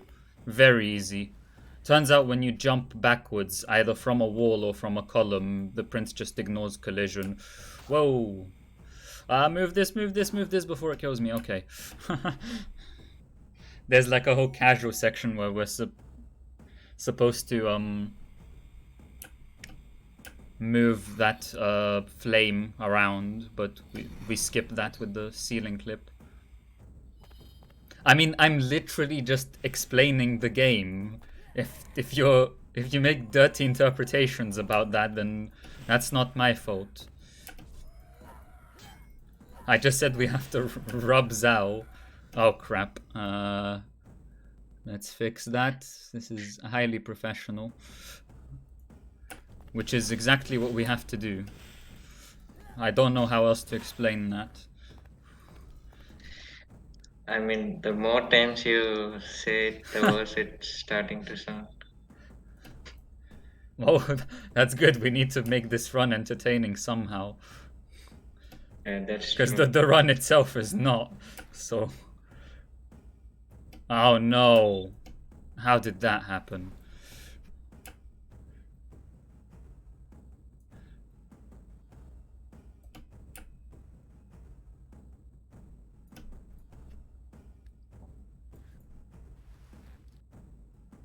I think we can just... Yep.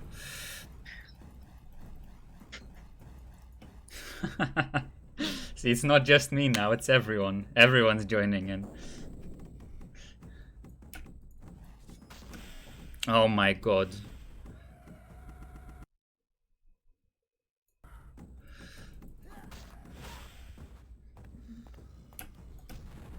This run is going fantastic.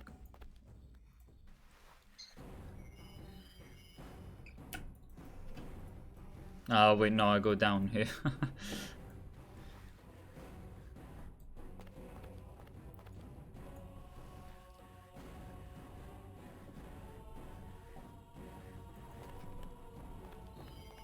So there's a thing we have to shoot. We can just shoot it from down here. It opens a door.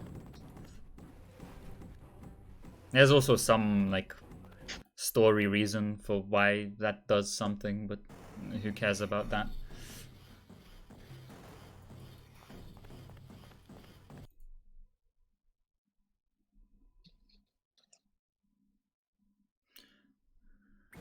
So nearly at the end of World 3.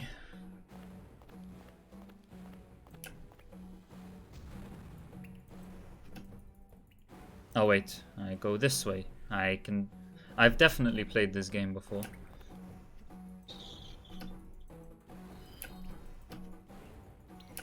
People in the chat missing out on this god run. Oh wait, there's a ceiling clip here, SMH. isn't there? Somewhere, right? Oh wait, can we do this? Yes, there's a ceiling clip there, if I remember correctly. I've never done it in a run. There, that one is very easy because as you can see we had a whole lot of distance before, like between the wall run and the jump. Oh crap, I lost a lot of health there, that's okay. And this sailing clip was, I think, one of the more recent ones. Yeah. That was found in Smath's casual playthrough. Oh yeah, my second casual, well, my casual playthrough, which was after my blind speedrun, which I never finished anyway. Actually, where do I go here? This is basically a casual playthrough anyway. Yeah. There we are. I found my way. I always do. I remember like the general direction in which to go, and that's about it.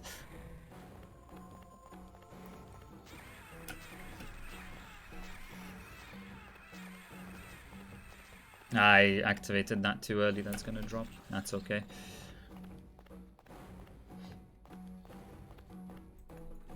Oh yeah, we have to rob Zal again. I forgot about that, so let's just rob him. Alright, he's back.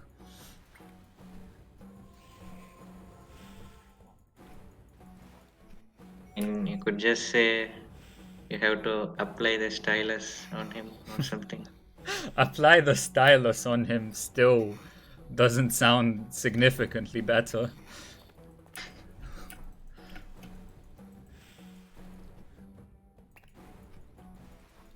In what way do we apply the stylus?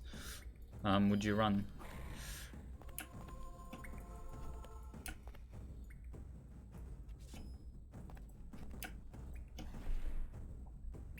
Exactly, see.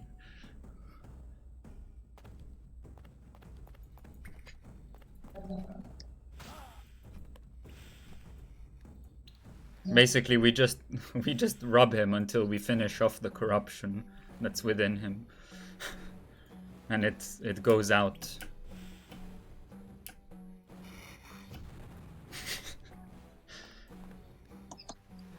This is turning into a PG stream. We're playing a PG-3 game, but the commentary is PG-18.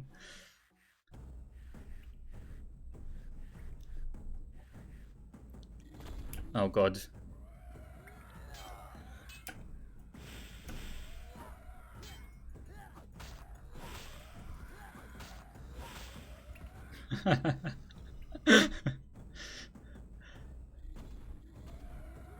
I mean, I'm playing TFK. What else am I supposed to talk about?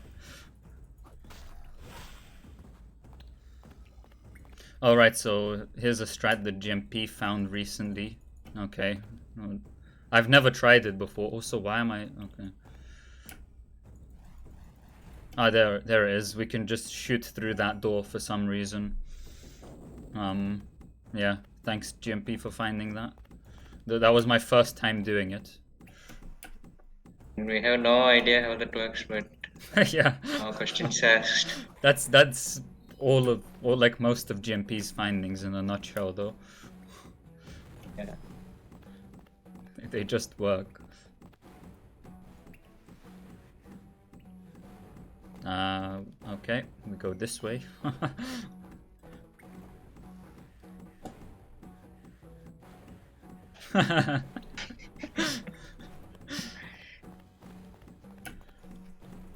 Also, one solution for being able to play on original hardware would be, I guess, to somehow pack the ROM back into some kind of disk.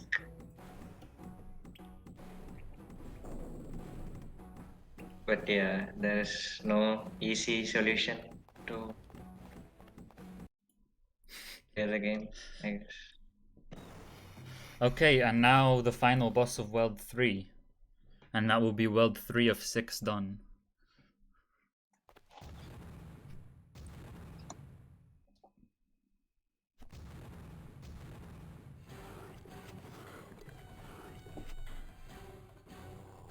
Okay, so here's a boss. We just dodge him by rolling under him. Like so. This guy one hits us though, so we do have to be careful. He's very easy to dodge, but if we don't dodge him, then that's an instant death.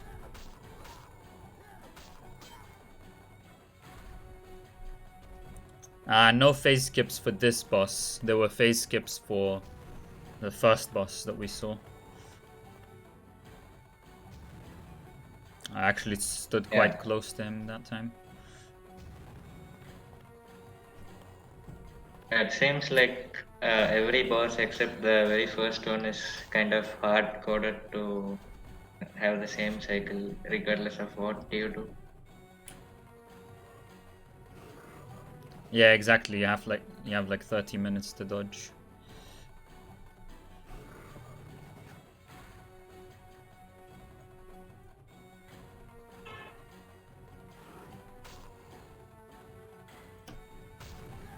So now we hit him with, when we stun him, we hit him with one of these balls to drop him down, and we do that one more time.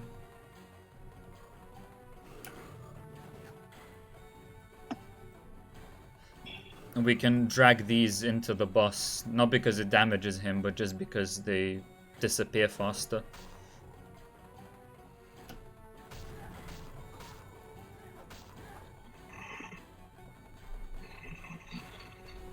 And that's world 3 of 6 done. GMP, do you think you could find out what my time is relative to world record right now? Yeah, sure, I can do that. Yeah, that would be, because that would give us a good idea of how we're doing in terms of the estimate.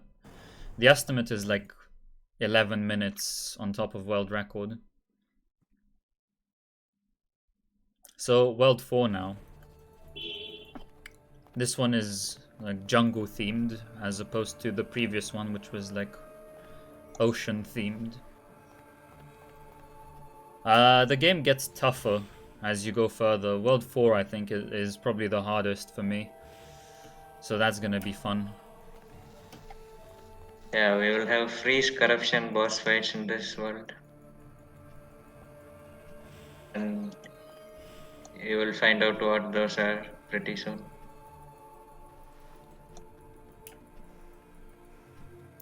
Are you talking about the one where you have to like freeze in order to attack him? Yeah. I think I know what you mean. Good morning, Grizz. Hope you've got a cup of tea at the ready for this chill run. Oh, and Zal is corrupted again. Okay, I have thought of another joke, but that's just going way too far. So we're not gonna go with that one. As a rough hint, it's related to another joke I made yesterday, and Toka made yesterday as well during the Pop 3D run, and that I said was out of context on Discord. I won't say any more than that.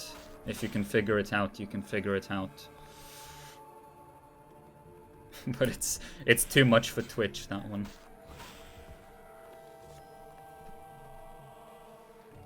Yeah, so seems like you're 13 minutes behind world record. Okay, 30. So it looks like we're on pace for slightly overestimate, but hopefully not too much. I mean, I think you can save time in the later levels. I'm not sure. Because? Like, usually when we play the later levels, we generally don't play them that much, and because of that, we usually end up doing them faster than our previous try. True, but I haven't played No, this no, no. in a while, so not so sure about that. Ah! Okay, I just wasn't looking. That was my dumb mistake. Wrong time to look at chat. That's okay. Yeah, that's fine. That only cost me like 10 seconds.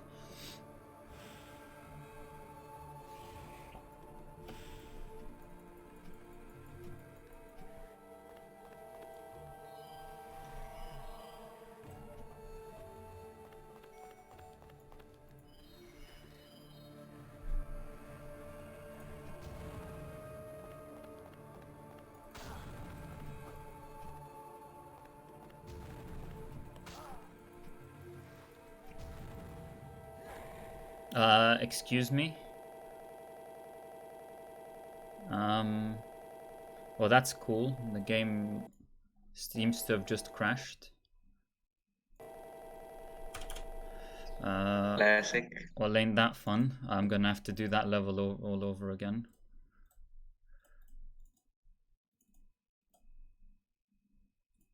Yeah, so luckily there is an auto save in this game, so it's not a run over when it crashes, but it still sucks when it happens. So But perhaps I'm it gonna would be lose a few better if it minutes. didn't. Sorry, go Perhaps on, it mate. would be better.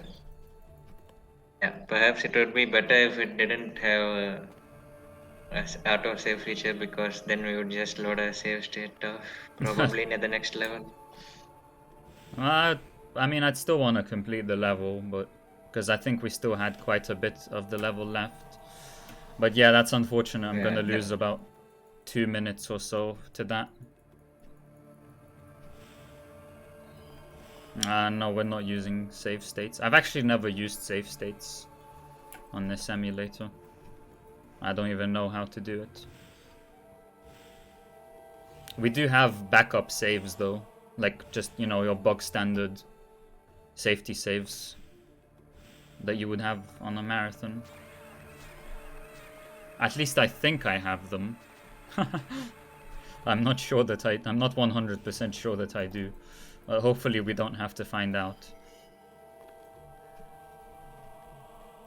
in case this run becomes overestimate, I really hope the next run, which is totally not predetermined, makes up for it. Is that a hint? I mean, I didn't say anything. So this shield guy, we have to use Zhao's powers to kill him, to get rid of his shield, but first we have to rub Zhao.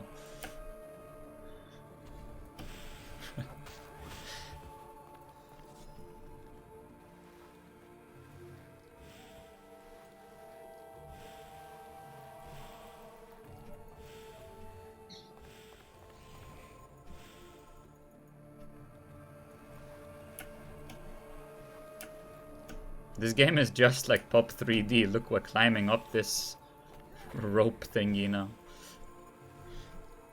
Does anyone have any bunny questions?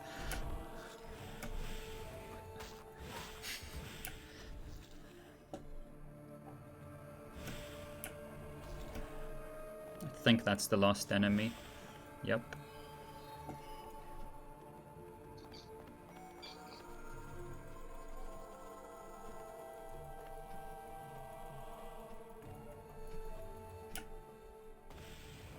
So another new power that we've unlocked in this world is this shield. If I hold the magic button, which is space in my case, and hold the mouse button on the prince, then he becomes shielded from basically anything, or anything magical, such as the fiery balls.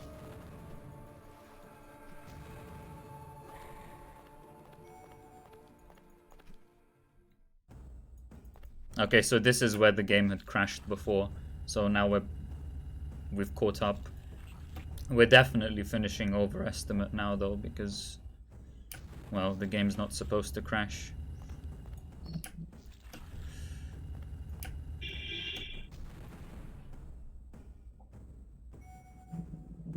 I mean, I did notice the game crashes more often if you have VSync on. How does it?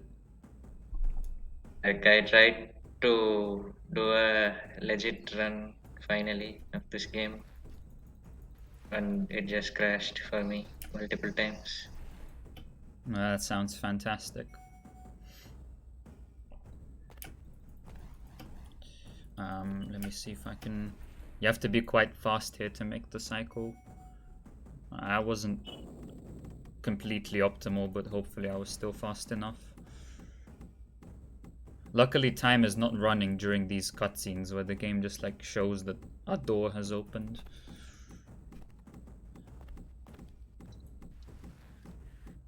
So hopefully I'll make it. Okay, yeah, that We are was nowhere looking. near as fast as I'd expected. Shoutouts to the Mystic Caves door in Warrior.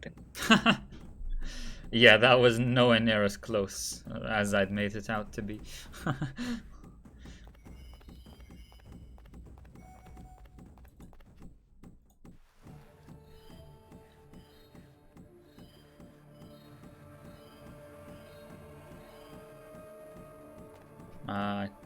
go this way now.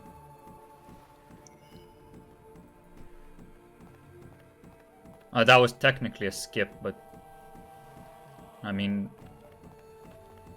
not really. Okay, so that's that level completed. We can't crash there anymore. Level 2 of World 4 now. There are 10 in this world.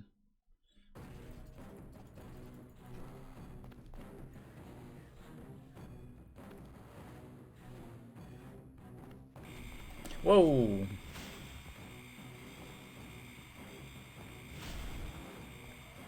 I definitely knew that those were coming, and I was definitely prepared for that.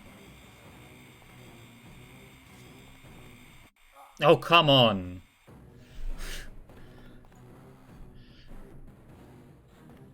Tried to be too greedy. Well, here we go again.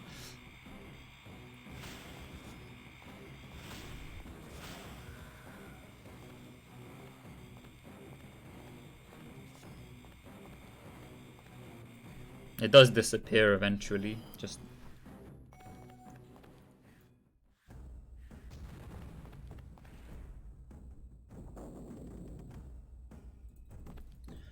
So this door we don't have enough time to go through, but we did open it just there because the alternative would be that we open it here with this boulder. And when you open a door for the first time, there's that cutscene which basically shows you where the door is.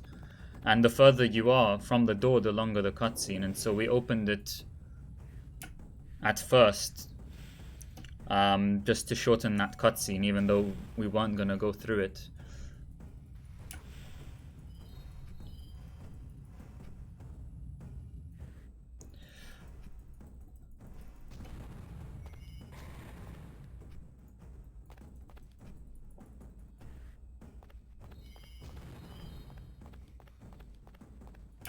Here we have to grab this thing, because we will use this to break that. And if you don't do that, then you have to like go back, which takes a while. And here we do the same thing with the door. So as you can see, there's this cutscene which basically shows us where the door is, but it only happens on the first time we're opening the door. And I literally opened it just there, just so we'd have a shorter cutscene. Yeah, the camera pans from the prince to the door extremely slowly, and we want to shorten it as much as possible. So this can be quite annoying, because if that boulder touches anything, it explodes. Okay. And it's kind of not intuitive to control its rotational velocity. Yeah.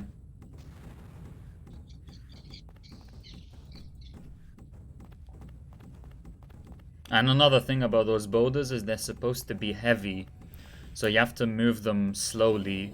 If you move them too quickly, you just lose control of it and it falls.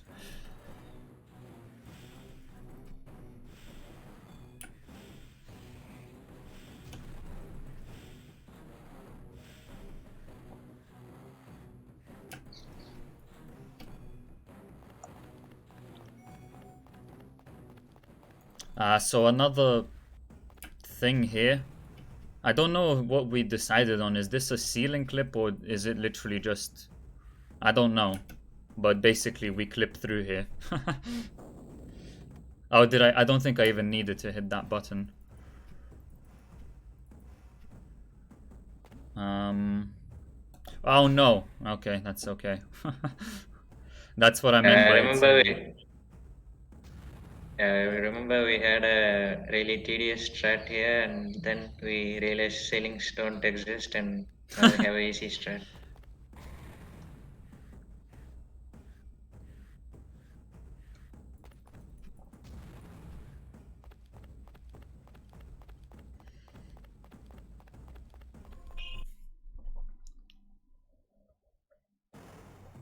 Or in other words, we disagree with ceilings. Oh yeah. Just like you disagree with walls in Pop 2. Yeah, exactly.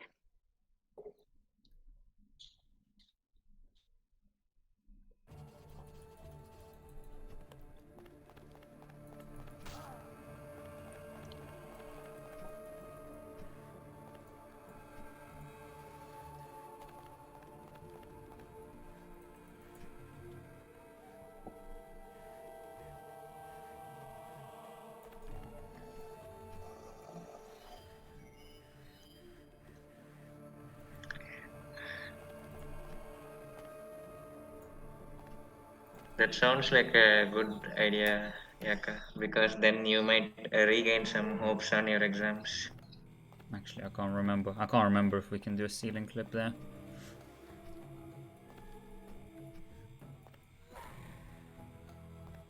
I don't know why I climbed this. Oh well. Oh wait, I could have... Oh, whatever. I am highly proficient at this game. You can do a ceiling clip somewhere around here. I think I missed one. I think we'll also return to this level though, so maybe I'll get to try it again. Yeah.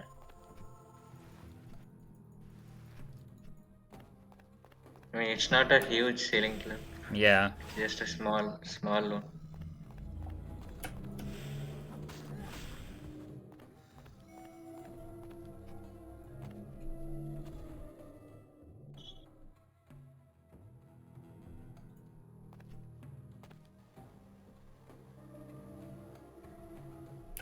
So here we have to use Zhao's shield to protect us, and for some reason the game trolls us.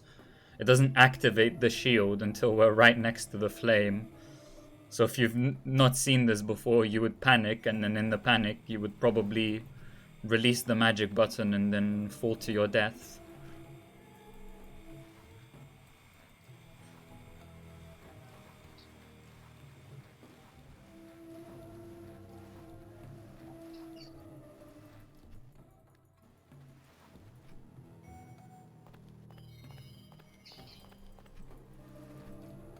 I feel like when they tested this game, whoever tested it was like, okay, since we went through so much pain, I think it's only fair that whoever plays this game also goes through the pain, and then they just let the bugs be there, because so much of these things are area specific and they're not fixed.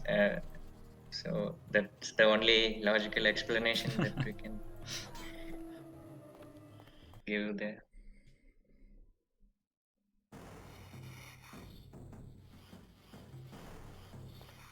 Yeah, so this is where Elika is mentioned, I think.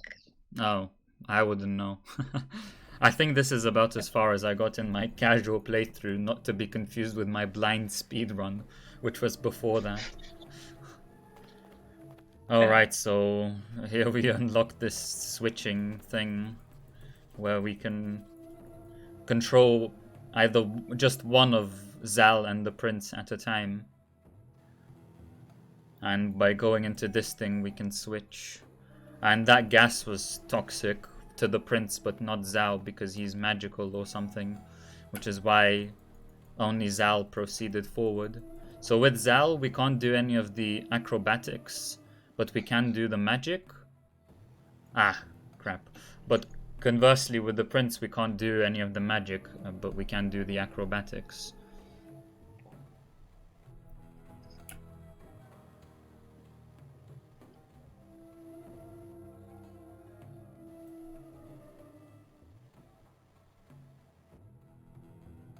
Alright, there we are.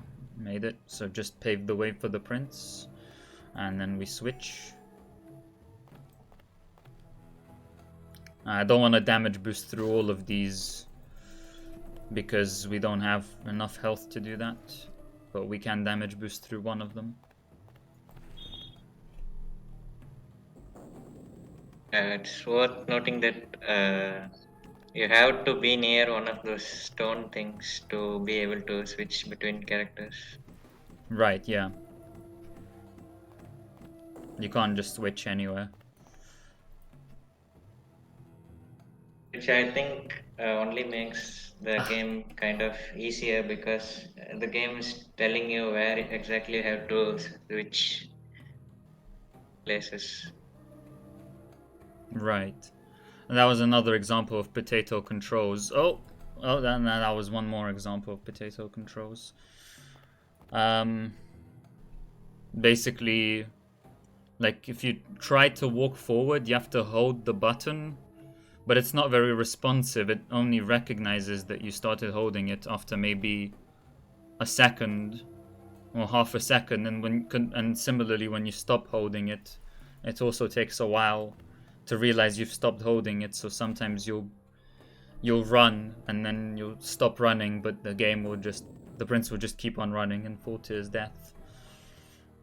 I And it think can part of the reason why you're kind of behind estimate is you are using 9.12 version of the emulator really. because I think it has slightly more lag.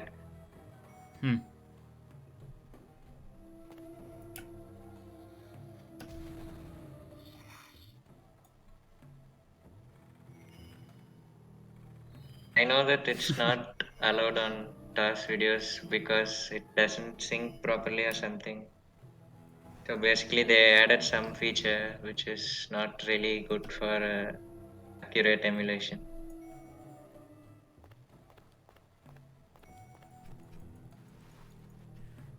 I think I have to press that button and then switch.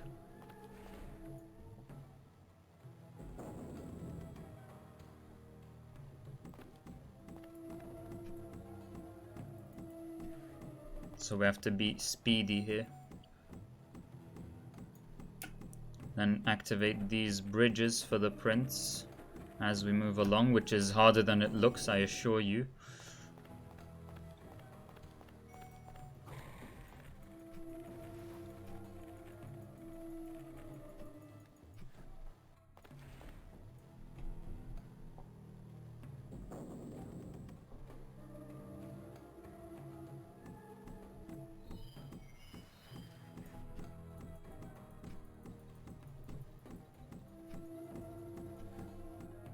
And then we get here, switch, if we may.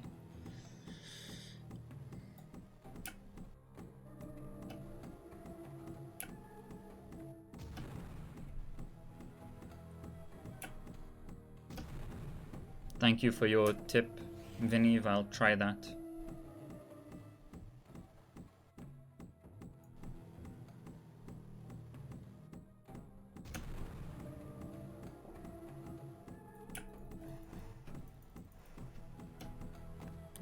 So I believe we need to press that button. Yep, that unlocks the door. It definitely seems like the game is lagging more than it should to me. Interesting.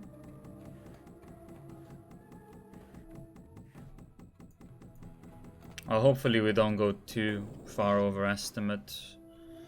But it definitely looks like we're about 5 minutes over estimate at the moment. We need to unlock those doors again. Look at this 3D cutscene. Incredible.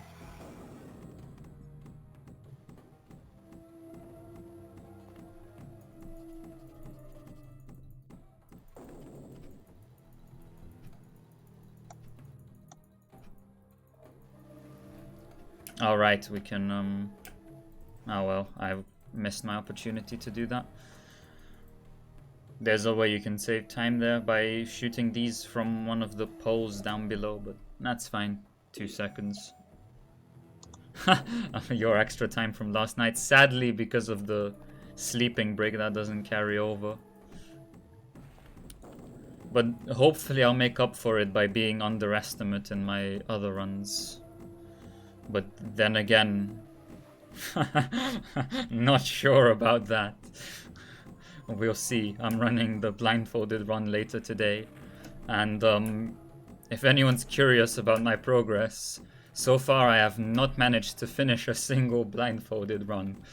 So that's how that's going. But don't worry. I will be prepared by the time it happens in like a few hours.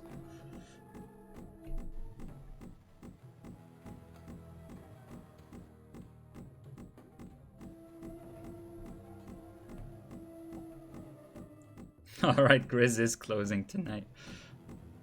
Oh my god, what is this cycle?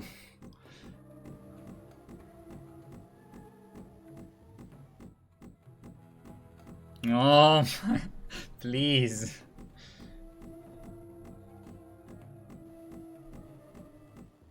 This is a great game. I'm playing with no hands. Crazy. That's how good of a speedrunner I am. Alright, here we go. By the way, that's a pay door that we can get life upgrades and stuff with. Yeah, so the developers didn't care to sync the cycles to Yeah. integer values, basically. Yeah, pretty much.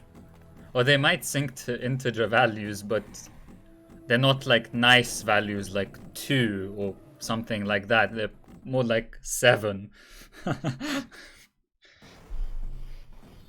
The lowest common multiple is a very high value, basically. Yeah. That is such a GMP way of putting that.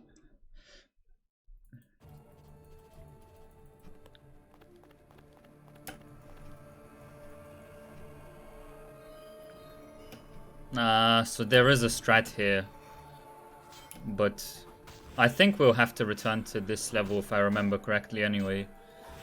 GMP, do you think I can figure out how to do it from you explaining it to me? Yeah, I think you have to go stand in a specific spot, and when the next enemy spawns, then he just pushes you out of the barrier. Do you know? So am I supposed to stand behind the vase or like next to the vase? All right, I'll try it. You have to be a specific distance from the barrier. I think it's not very precise. I see. Well, I'll try it, but we'll see.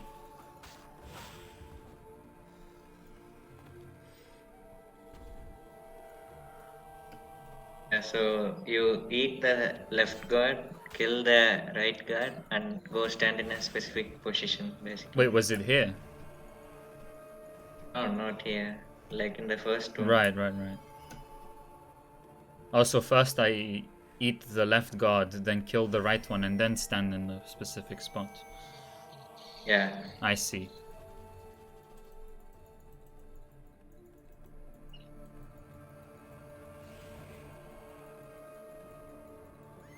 And anyways, I was getting kidnapped by the griffins.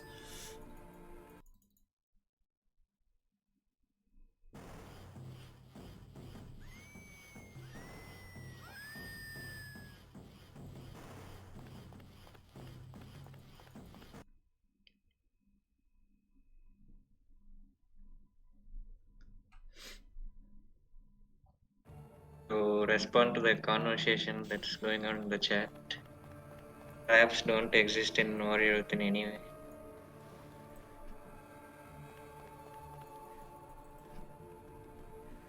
I like how I'm playing this, but the conversation is about the next run already, which is in like, I don't know, an hour or whatever. Probably a bit more than that. Yeah, so this run is trailer to the next run, basically. So, nice. I did a skip there. And I did a skip. So now we've unlocked a new power, which is extremely painful. We have to rub this wall. There's a lot of rubbing in this game. But it's very difficult to do. Trust me, what I did just there was harder than it looks. Oh.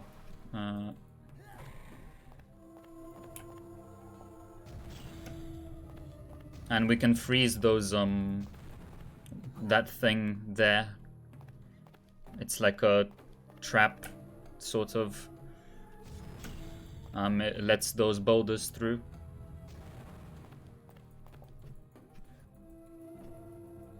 Hey, is there a ceiling clip here? Okay, I'm not gonna go for it anymore.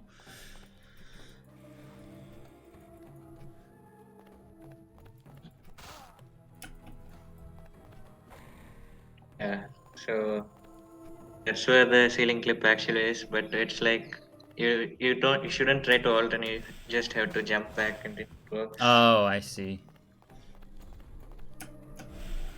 So this is one of those easy ceiling clips.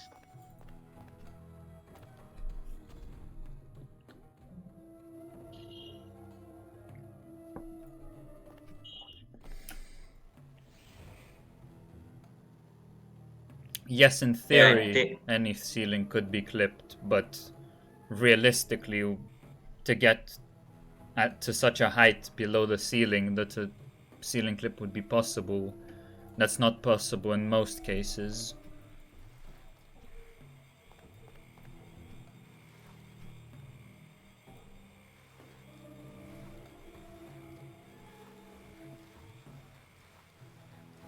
Yeah, to answer the question in chat, I actually really want to make a tool-assisted speedrun of this game at some point. But yeah, so I've been uh, I've been doing other games so far. Yeah, But because you I play will. every game. Oh crap, this again. Alright, don't mind me. I think it's slightly off now. Like, oh, Eraser worked so hard on these layouts, and I'm probably just butchering the hell out of them.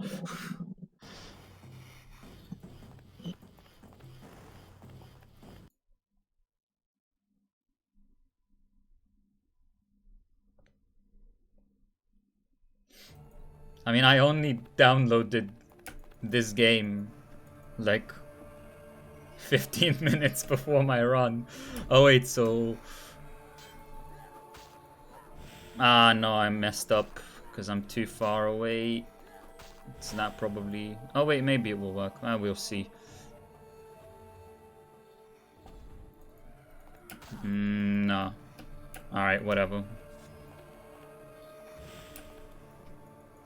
There's a way you can basically get pushed by the enemy there. So you can skip the fight. I think you are a little too far. I see.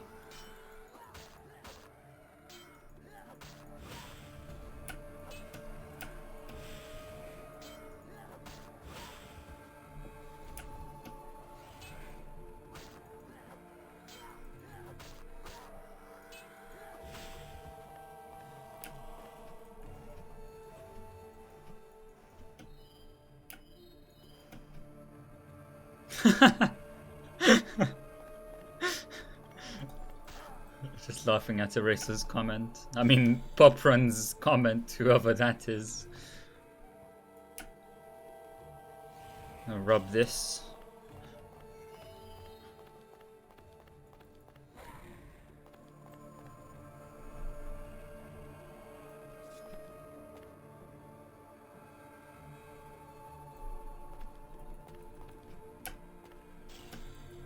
So some of these we can just roll through, but some of them we actually have to freeze, as you saw there.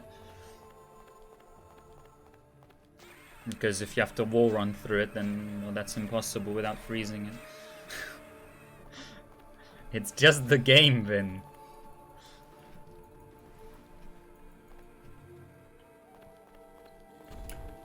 I think at this point we should start calling the prince rubber. You know what's an alternative word for rubber? Eraser.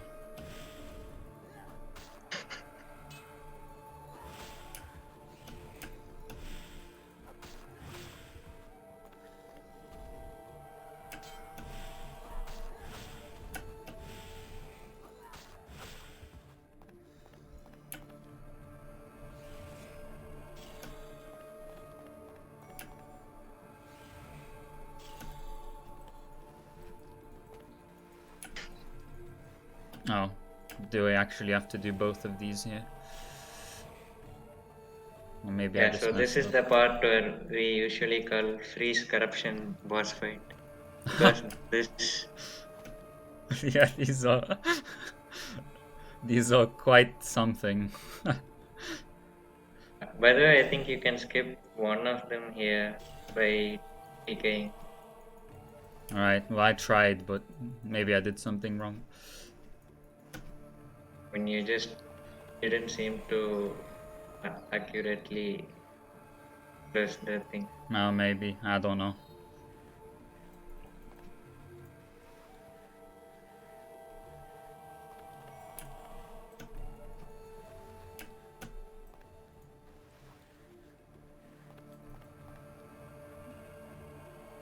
I very nearly died there.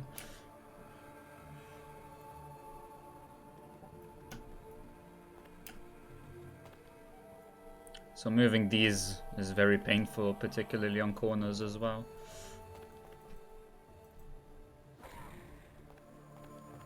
Yeah, those chests contain, I think, 30 coins, and you can collect them only once. But the normal coins, when you replay level, they respawn again. But the chests, you can collect them only once.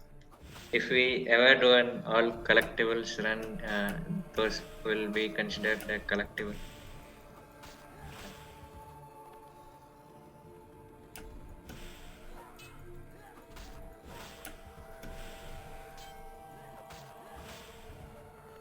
Oh. Let's rub Zhao.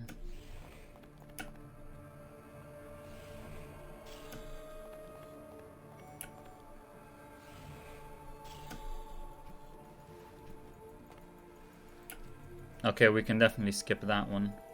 I'm not sure about the first one.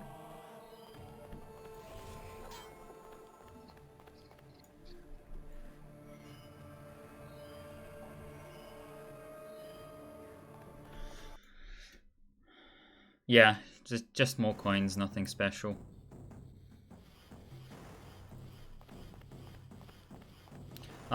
A word about these coins, if we did need to collect them, you can actually farm them.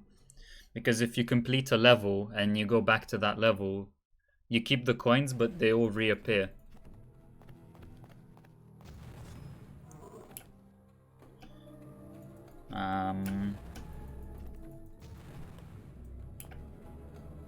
So this is an enemy that we have to fight by freezing him. And it's also possible for him to jump out of bounds from, and if he does that, then we can't kill him anymore, so that's fun. Interestingly, somehow you are on world record pace now. What? That makes no sense. You sure? Yeah, I think. Okay, let me recheck. Because this run is awful. And it crashed. Yeah, I think you did the later part of World 4 more efficiently. Huh. Ain't that something? Oh, that gives me some more motivation. It's annoying though, because this run is so long that I'm getting hungry now, but I have to finish the run. Oh, crap.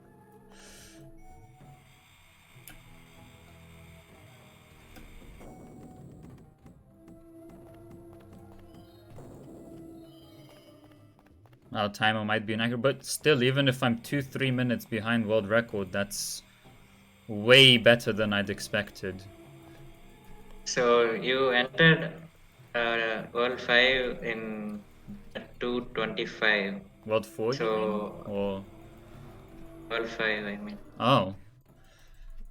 Ceiling So, clip, by the way. That one's very nice so because it I, deloads the traps as well. Wait, no, we're not supposed to do that. Are we? Yes, my bad. So you can do that ceiling clip the second time round, but for now we need Zhao back. Yeah, true, 3 hours isn't much, but I also ate like 3 or 4 hours before starting the run.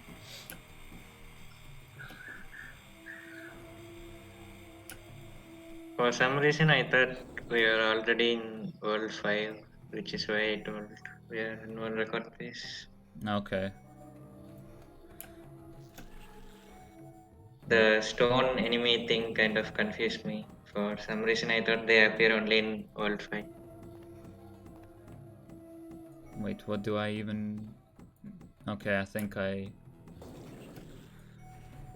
do just go forward here. You can do a ceiling clip here. Yep. Which I already did before, then I realized I did it too early. So how far behind am I actually? I will inform when you finish World 4. Okay.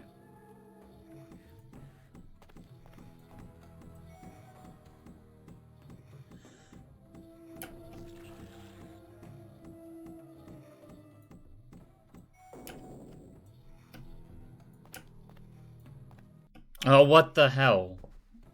Oh, right. I'm such an idiot. So...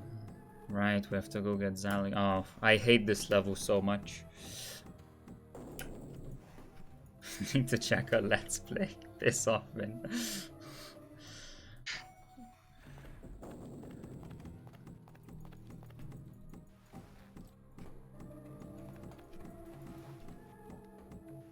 Yeah, because every run I did was somehow invalidated. Yeah, he's done like 3 or 4 runs, but they're all disqualified. I did one in mobile.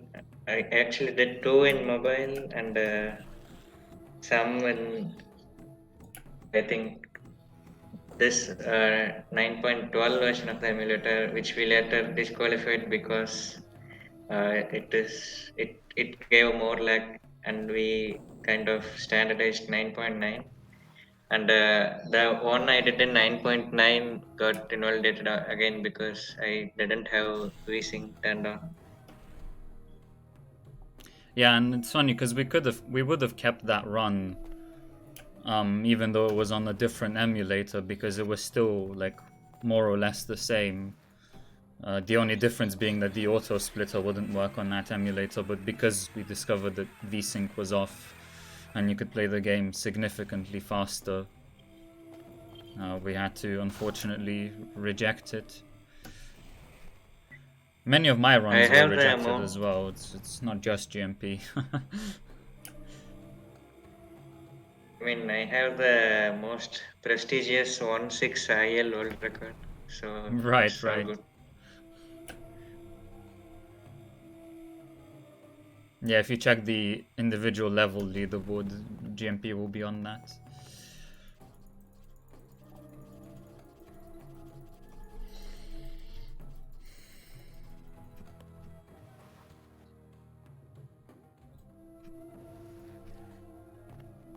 Alright, there's a pay door here. Oh no. Okay.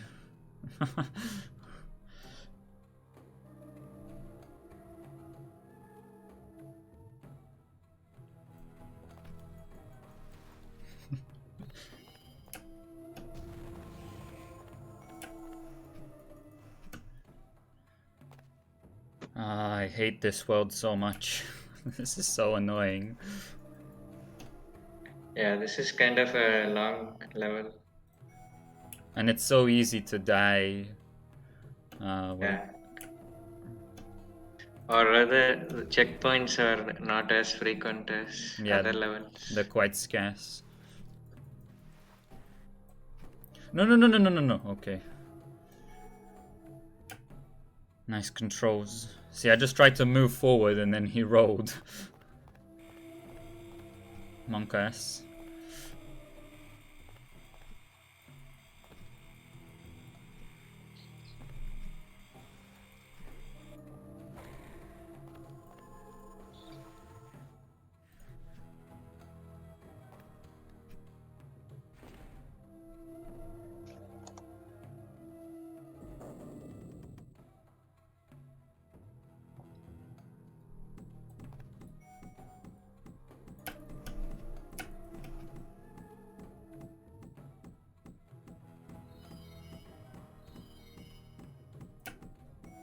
Oh crap, I didn't even mean to hit that.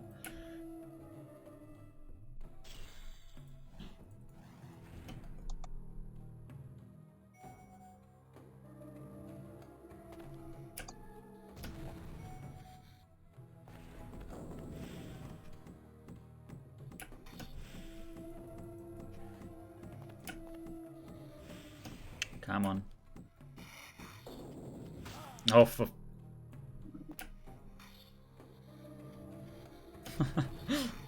That seemed painful. Yo, snake.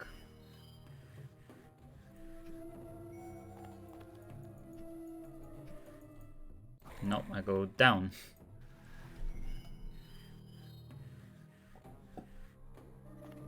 And by that we mean, how dare you miss first 2.5 hours of this god run?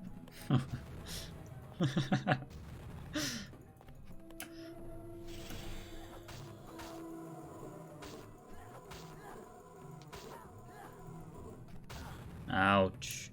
Oh, right, I totally forgot that that's a strat. We get hit on purpose to speed up the cycle.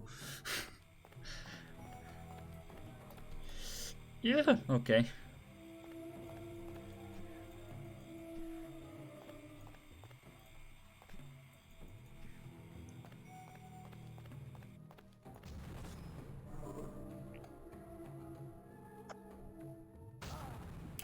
Luckily, I discovered that by getting hit by accident.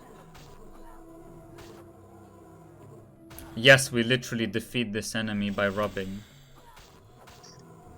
To defeat him even faster, we get rubbed by him and then rub him.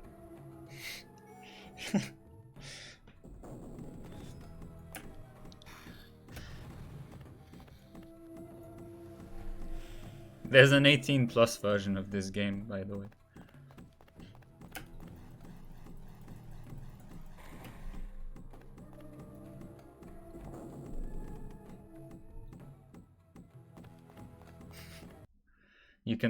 You can buy it in a shop called Sex with an S.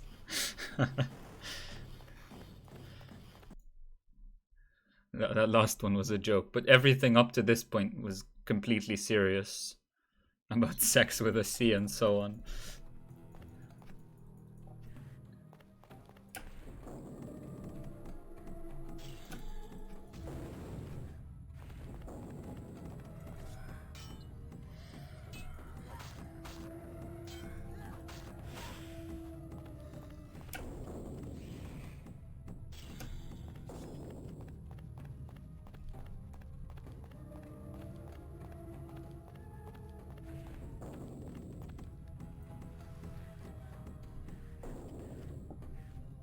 Oh, hey, Hero, you're not 18. You're not allowed to watch this stream.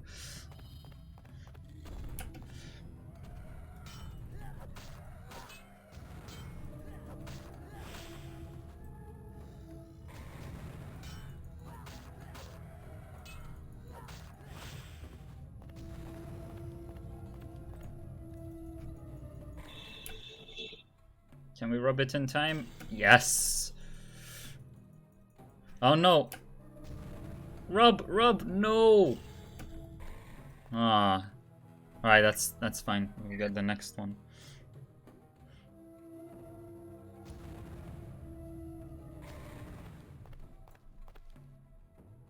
Actually, that's not a big deal because we have to wait for this to disappear anyway.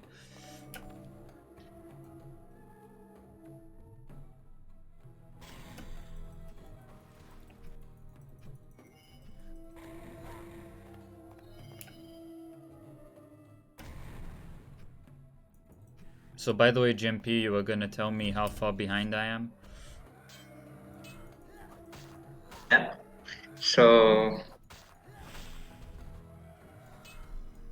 you are behind by 12 minutes plus how much more it will take to complete this world. Okay, so more than 12 minutes then. Yeah. Way more. Is this the last level in this stage? I can't remember. I think there is one more. I and think then there there's is one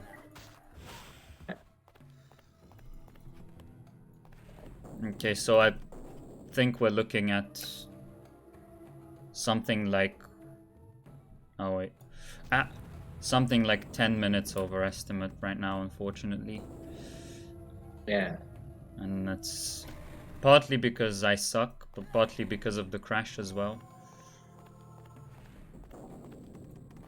And partly because you are using the wrong version of the emulator. Yeah, that too.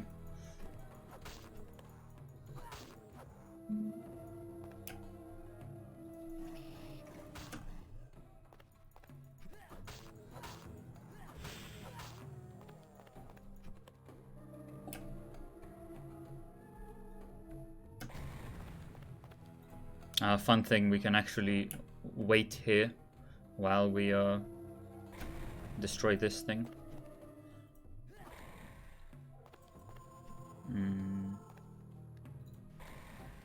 And by the way, I didn't mention this is a new enemy. I think it's a witch. We kill it by shooting its magic orb or whatever back at it.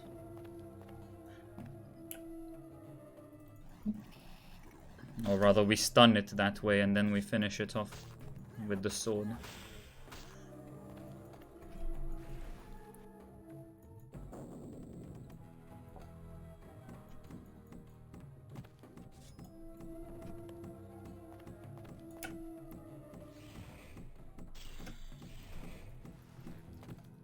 Come on. Don't close. Okay, good.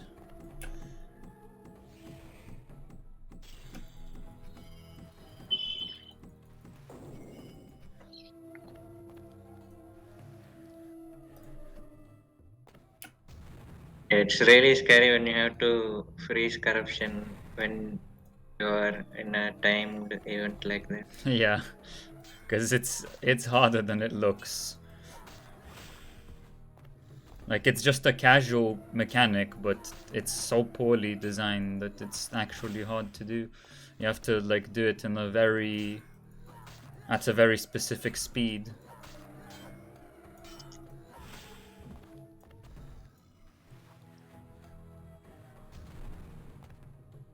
Okay, we're gonna have to wait on that cycle.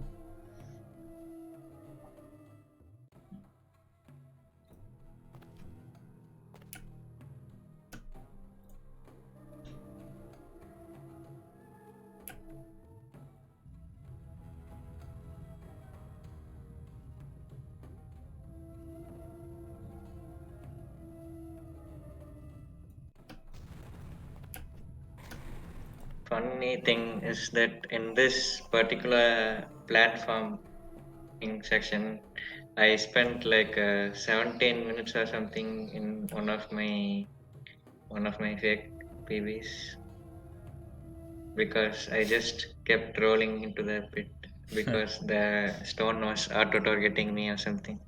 Yeah, I mean, you really have to get used to how the game behaves when you do certain things.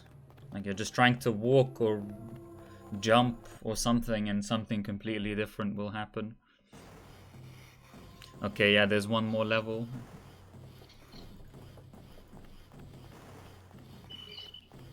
In World 4, that is. Then there's World 5 and World 6. So unfortunately, you'll have to live with me for a bit longer.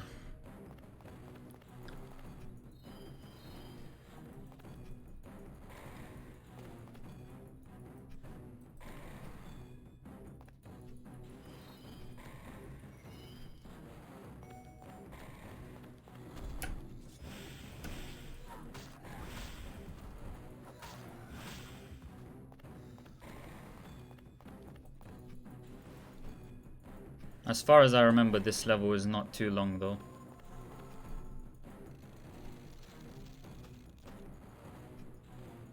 Oh yeah, this is the level where there is supposed to be a scroll that I couldn't find. Oh, is this the one? I see.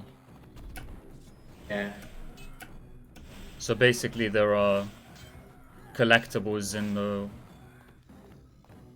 Oh wait, I'm supposed to... Actually, no, okay, that's fine. So there are these scrolls which they don't really do anything. They're just a collectible, and one of them seems to be in the game files, and it's supposed to be in this level, but we just can't find it. And we've tried looking for guides on the internet, and all the guides say we can't find this scroll. So most likely they Yeah, just forgot to put it in. Yeah, like there's basically just one guide, that one reliable guide that talks about this, and it just said that uh, there is no scroll of Ahriman in this world. But I managed to unpack the ROM and find where it stores the text files of uh, the text files that the game is supposed to use. So I found that if the scroll existed, it's supposed to be in this specific level. But I tried searching the level uh, quite extensively, but couldn't find the scroll basically. So yeah, Ubisoft most likely forgot to put it.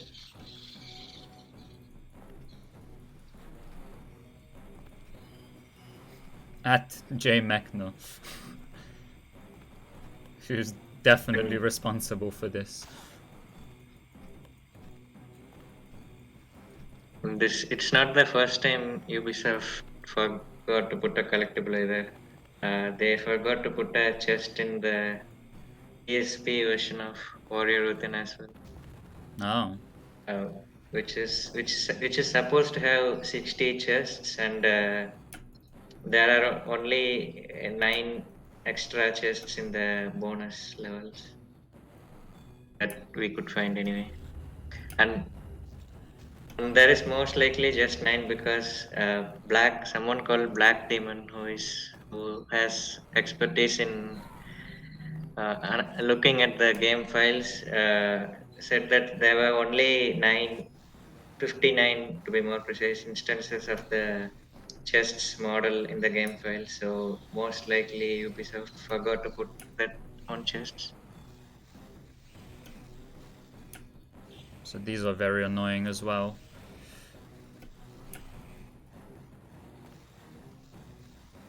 No, no. To answer why name in chat, it's just the PSP version of uh, Warrior Within. Come on. Nice.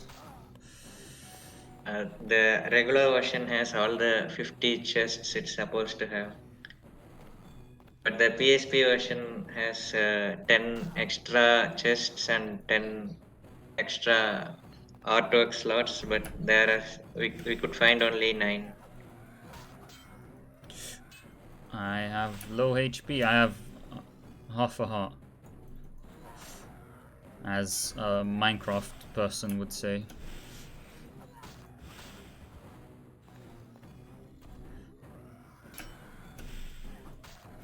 Okay, I made it.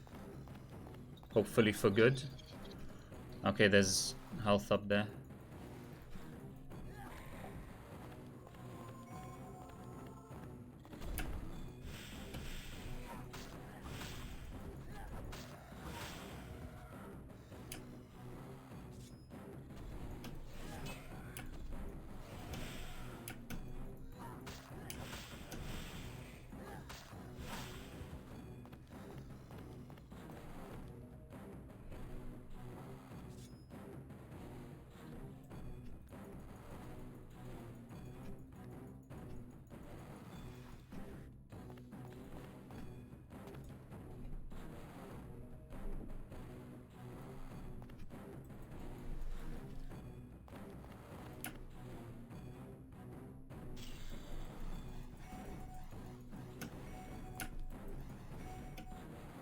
Oh, actually, I'm not even sure if I needed that corruption, but that's okay.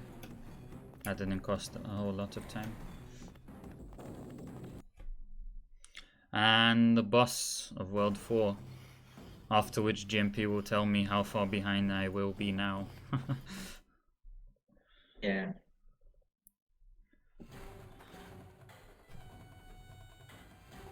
First I need to remember So how to fight him.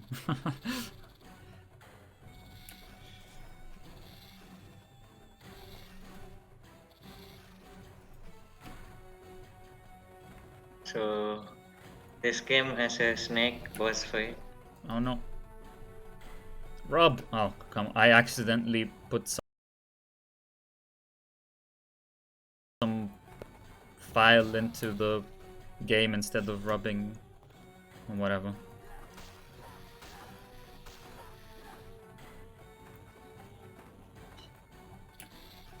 Basically, oh no, I'm gonna die, aren't I?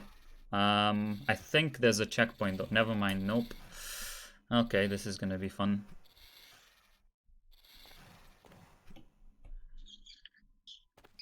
Basically though, I have my game just on my desktop, and if my mouse leaves my desktop, I sometimes click off, and that's why I'm sometimes accidentally resizing the window or just having similar problems. I think there'll be a checkpoint after I finish phase 1, which is one more skull away. Yeah. Oh no, 2 more skulls. Alright, that's okay. The good thing about checkpoints, it's something we haven't mentioned actually, is if you die after hitting a checkpoint, when you respawn, you automatically have all the health back.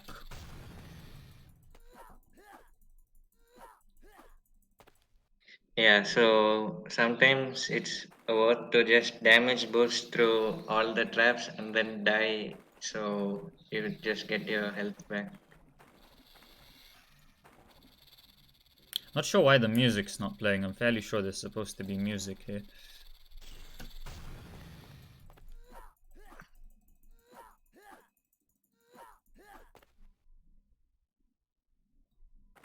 There is an emulator option called shut up or something that kind of disables the music. Oh, right. It's literally called Shut Up. Yeah.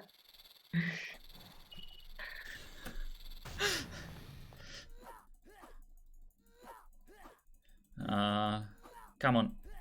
Alright, we've got this. I think maybe I was standing too far, so I might not have been hitting him perfectly efficiently there. And that's the end of World 4.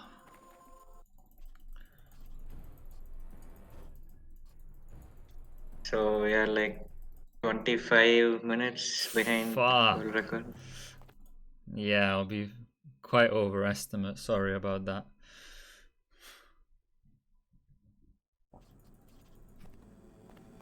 Not 25 minutes overestimate, but like 10 to 15.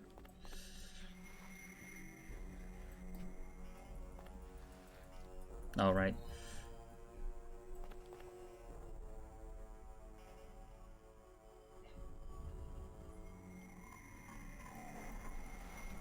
Even though sleep cancelled it out. But thanks anyway. You did give me extra sleep. That was nice.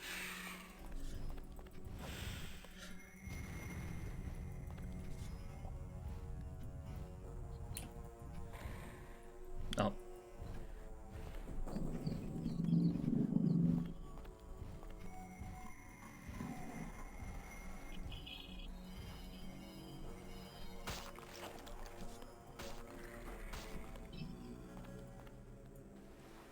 So, as a lore update, for some reason, Zal has separated from us. I think the prince currently thinks he's a bad guy for some reason. And yeah, that's why we're alone now. We don't have any magical powers. Yeah, and at the end of each world, we have been collecting some kind of seal, fragments of a seal or something, and we actually completed it at the end of World 4. But I think Zal stole it away from us or something. Or something. Yeah, basically like Farah.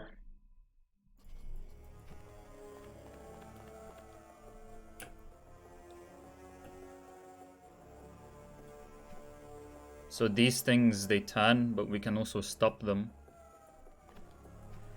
And I am very sad because I've just remembered they exist.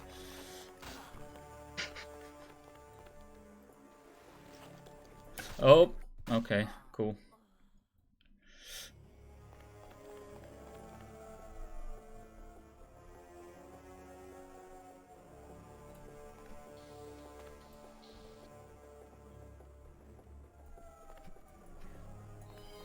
I know, like, there's a meme with one particular runner that I don't really know him too well, but people in the pop community know him. Who always goes overestimate, and I feel like I'm gonna be like that runner today. Oh wait, I'm supposed to kill myself here, or no? That's next time, next boss. Yeah. Okay. And the runner I'm the runner I'm referring to is Zoneris, who's known for going overestimate. That's gonna be me today.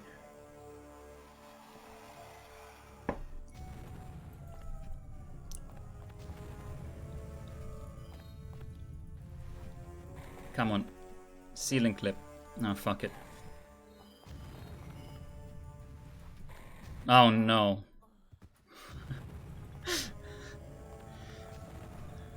Okay.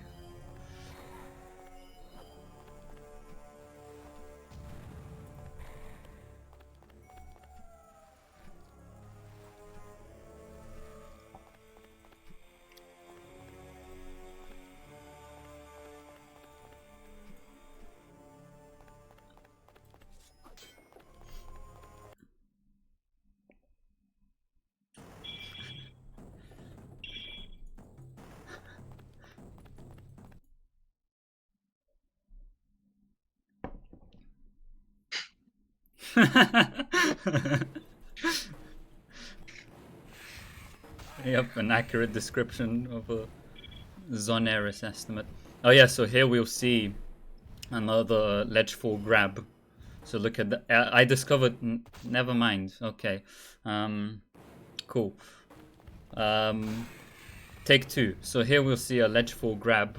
I discovered this one playing casually, or rather doing the blind speed run. And goes like this. When we grab a pole or something, we don't take full damage.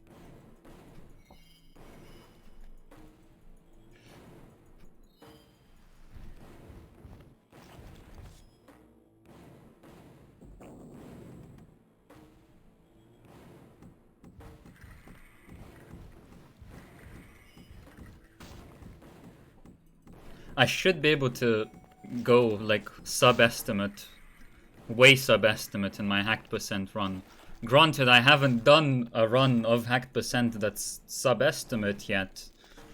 And I haven't even practiced it since my run that was 5 minutes over estimate. And but don't worry, it'll be fine. Is your hack percent run today? No, it's tomorrow. I mean, then it kind of doesn't matter, I guess. Yeah, I'll practice it tomorrow morning. But today I still need to finish learning the blindfolded run. Hopefully I don't go overestimate in that one as well. I mean, you can at most compensate by 15 minutes, I guess, in your blindfolded run. Well, it's a 20-minute estimate, and I think I can do the run in like 15 minutes if it goes well. So I can... I mean, it's a 15-minute estimate.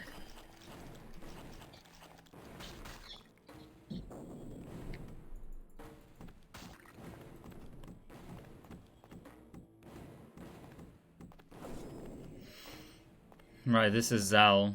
We're angry at him for something. So there's a long conversation here. I'm sure they say some important things here, but I wouldn't know what they are. If you can read fast enough, then you can figure it out. But we're friends again.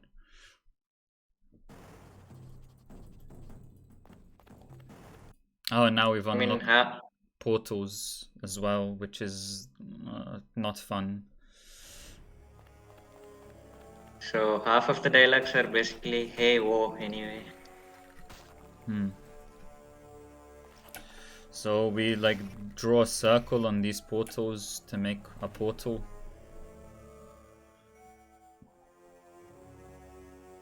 Unfortunately, that was yesterday. You've missed the Sans Trilogy run. So we can just damage boost through these by just walking through them.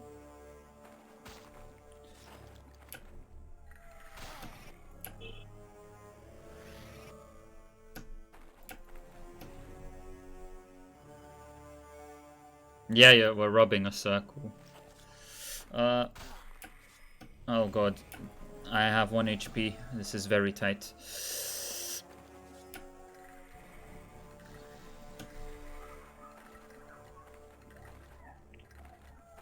Well, technically 2 HP, because that's 1 circle of health.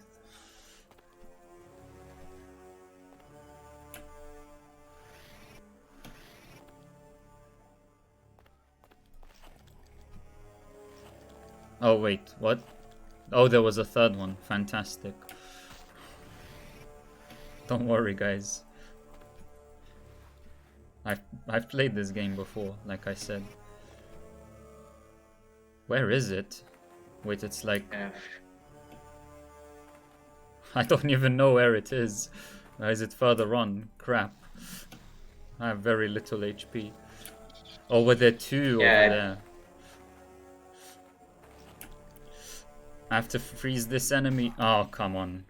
I didn't rub him hard enough. Oh, that's fantastic. That's like another 1 or 2 minutes gone. Smathlax, I have a small question for you. Okay. Can we move your blindfolded run tomorrow?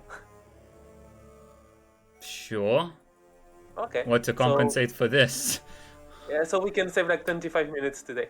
Okay. Sure. Because like even like if you are underestimate like in hacked, you know, like it will really impact tomorrow. So yeah, it will be better. Sure, we can do that. So my bad for being so underestimate, mate. I mean overestimate. Okay. It's okay. It's okay. Okay. Like, thank you for this, and just focus on your game. Have fun. Like it's all good. All right. Cheers. Yeah. Well, that gives me extra time to learn the blindfolded run. Oh, right, there's a thing here.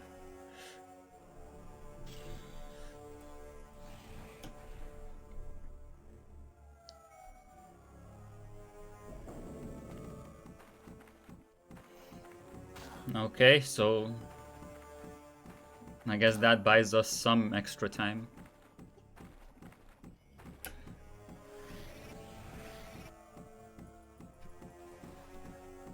It's a really neat solution.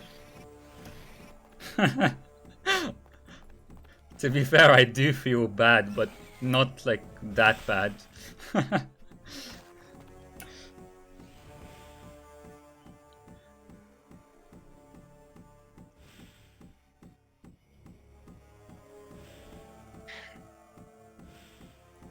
I'm glad it's fun for someone.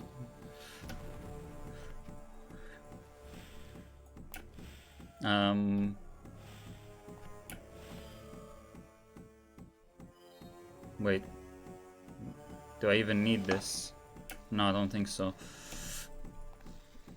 Oh no, I didn't realize you have to. Oh, fantastic.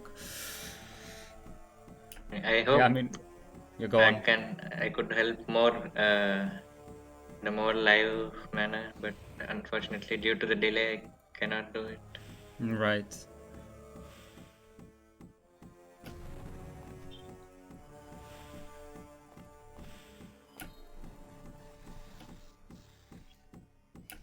Now that we got given the extra time, I'm hopefully not gonna take that to mean that I'll go overestimate even with that extra time into consideration.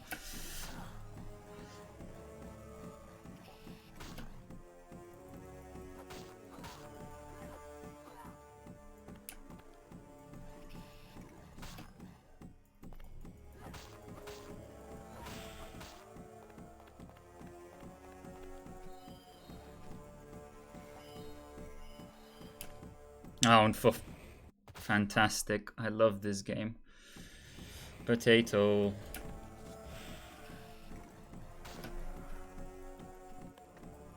Hit the enemy.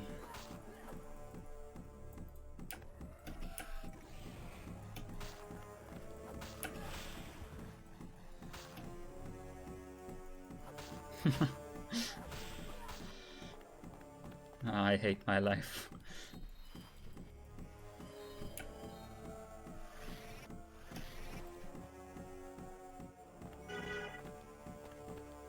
So I think if we're extremely fast, we can make it back on the first cycle here. But I think I might have even missed that already.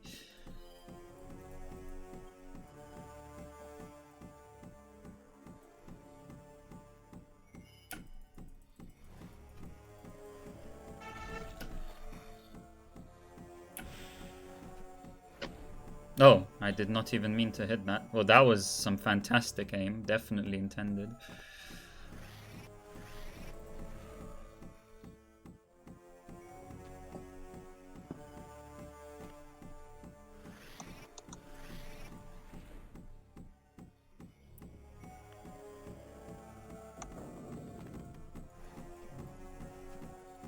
Okay, let's see if we made the cycle. It's very tight. Yes. As you can see, that was actually extremely tight.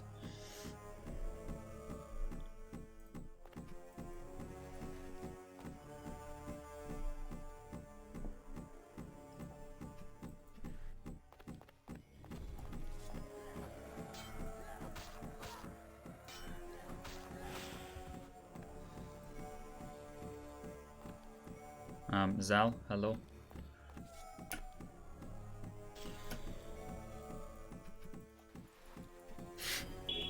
This stream. I mean, that's gonna be the best part of this run.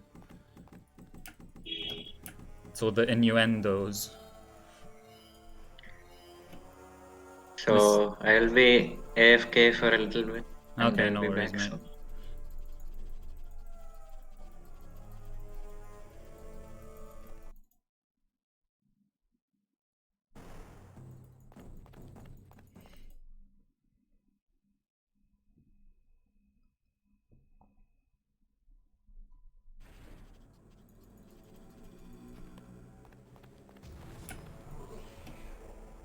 So we get hit here on purpose,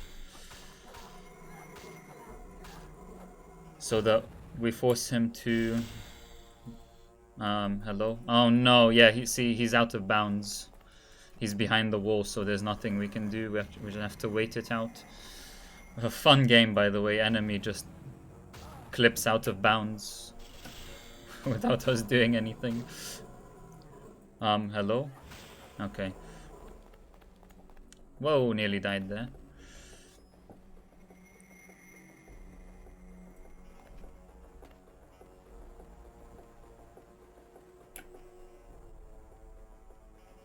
And these sections are fun.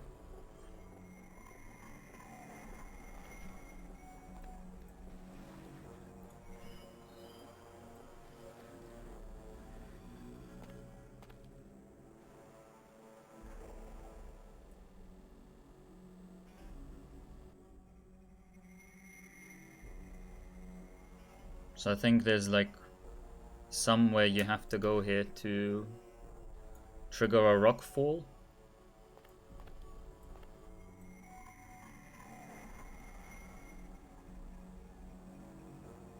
There should be a rock here.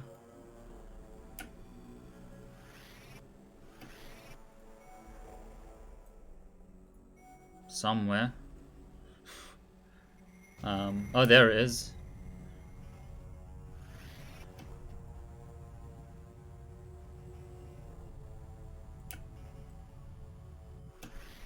There we are. Made it.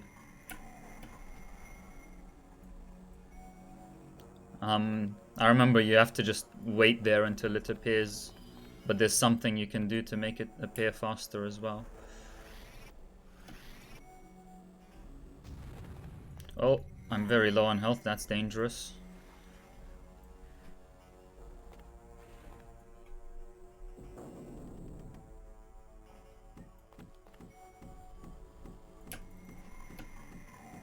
And okay, this is not gonna be fun because of how low on health I am. Okay, yeah, rip. Unfortunately, I'll have to do that again. Zell's controls are extremely unresponsive, so I actually pretty much knew I was gonna die there. Okay, for some reason the boulder appeared straight away this time.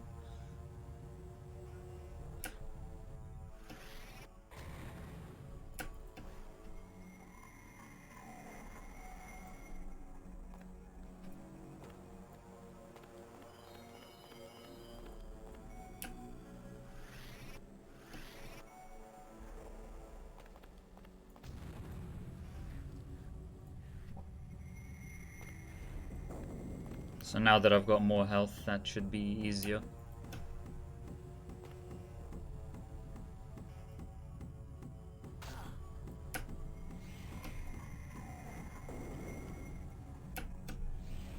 Okay.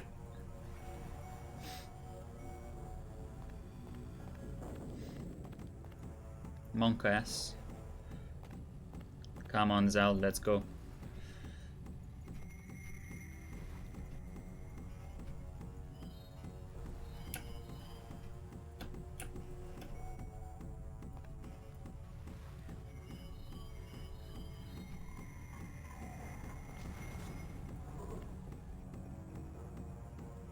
I'm trying.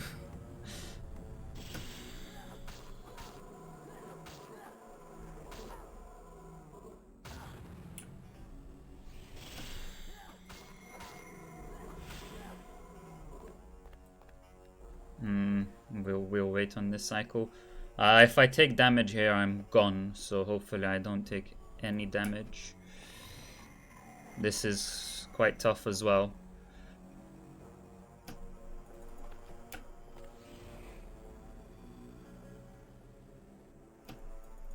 Alright, let's go. Made that. There aren't really any speedrun strats there, it's just a hard bit casually. And that's some kind of orb. I have no idea what that is. We just grab it. And fight another one of these guys.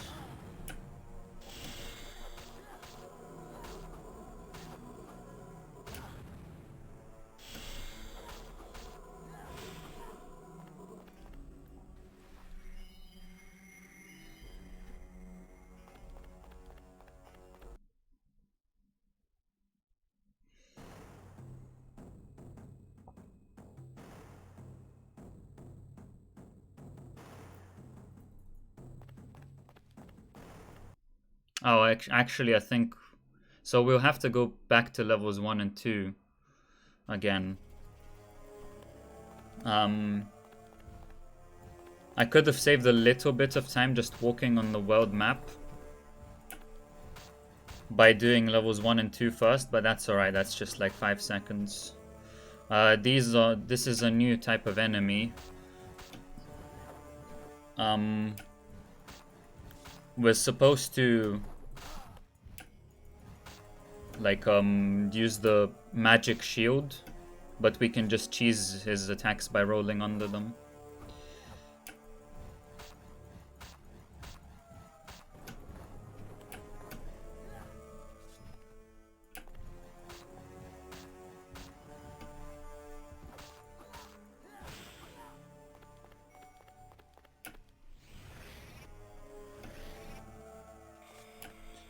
So there's a cool thing we do here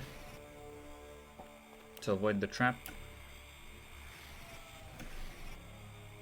And this is fun, by the way, if you don't know that you're supposed to rub a circle in order to activate the portals.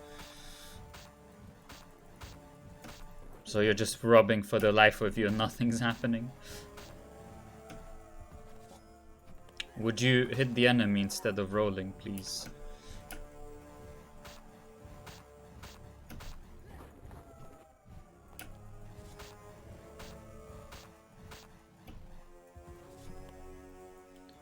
If I ever run this again in like PoPRuns 8 or something, I don't think I'll run it in PoPRuns 7.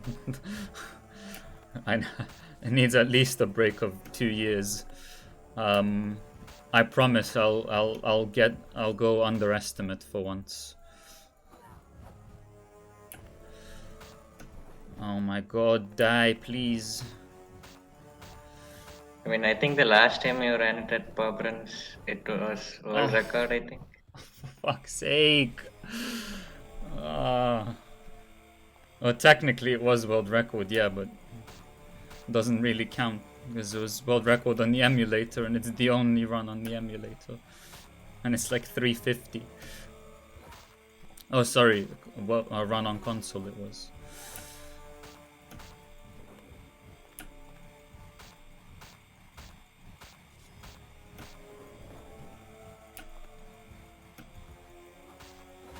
Alright, here we go.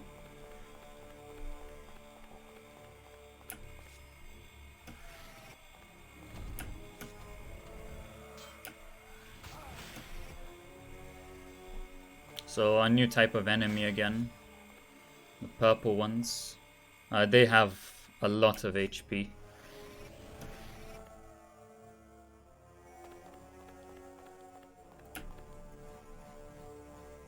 But they're surprisingly less annoying than the red ones or the shield ones. True, but once we get into World 6 they become quite annoying. There's actually But that's not their fault though. That's because that's of because our of character. Yeah, true.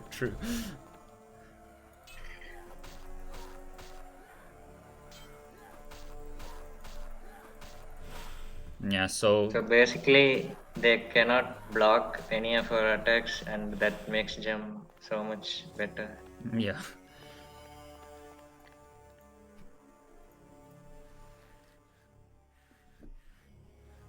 But then we're gonna get like an upgraded character.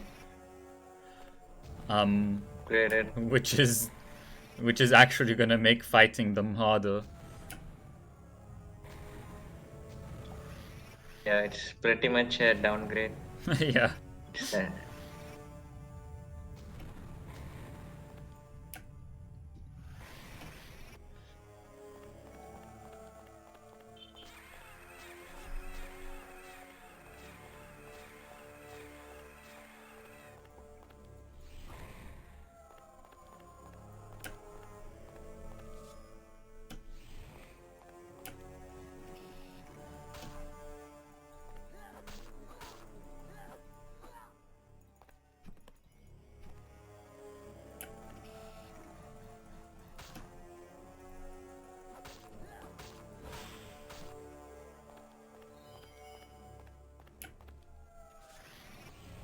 speaks volumes.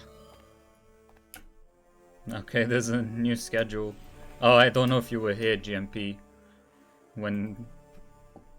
Or maybe you were, I can't remember now. When Eraser said he'll make a Yeah, I new was schedule. there during Okay. that.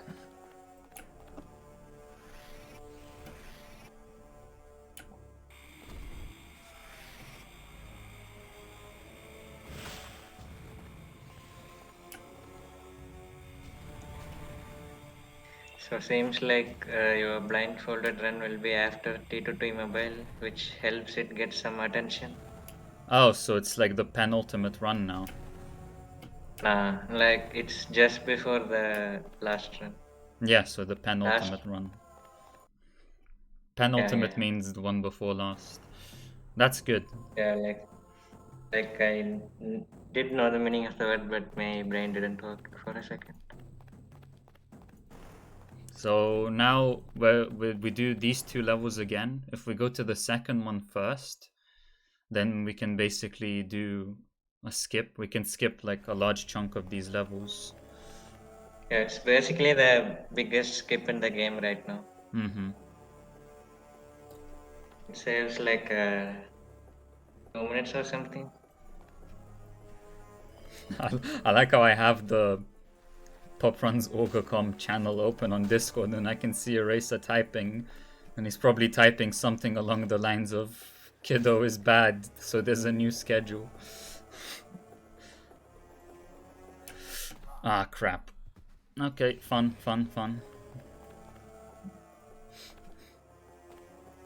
We've been in this level before, and the last time we were in this level I talked about Zoneris, so maybe it's a good time to bring him up again.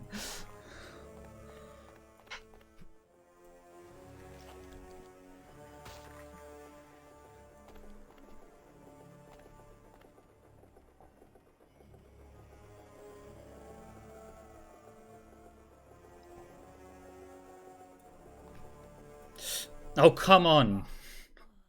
This is fun. This is fun. I've played this game before.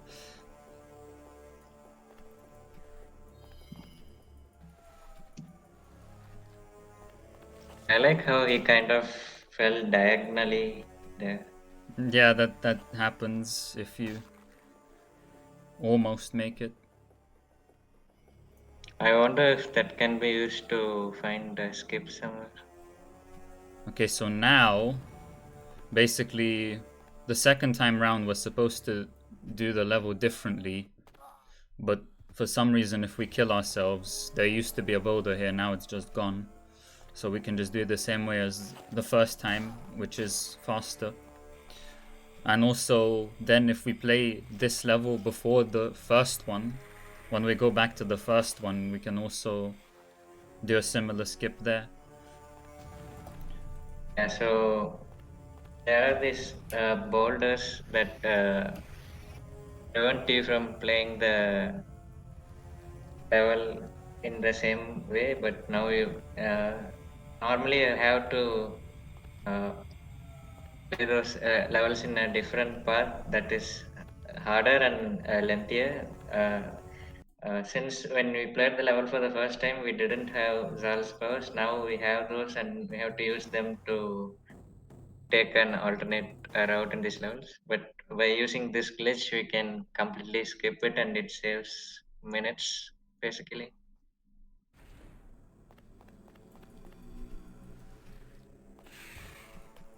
It is kind of a rub skip because we're skipping doing a bunch of rubbing. Yeah, so using the normal route, we don't have to use Zal at all.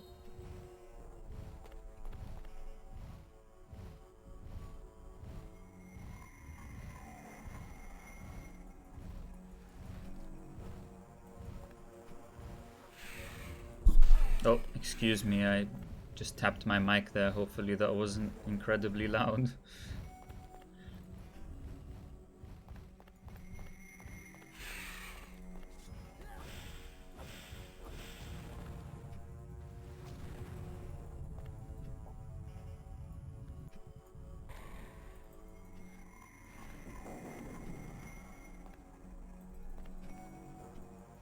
So there's a door here, but we don't even need to open it. I think, what's behind the door? Is it just some chests? Yeah, I think some chest spade or something like that. Yeah, it's the only, to my knowledge, is the only door that's opened with Zhao's powers that we don't actually need to open. Maybe it's needed if we do the level in the normal way or something. I don't think so.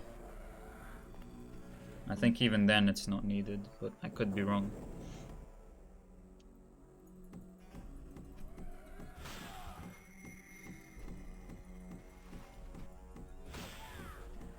So this door is quite tight as well. It's okay. Alright, we're getting there, guys. We're getting there. Just a few more levels in this world and then the last world.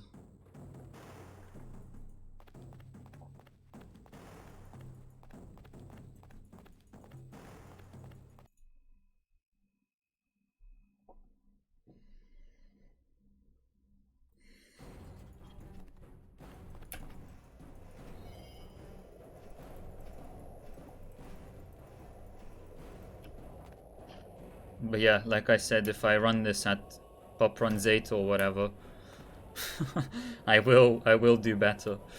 No, no, no, no, no. Okay.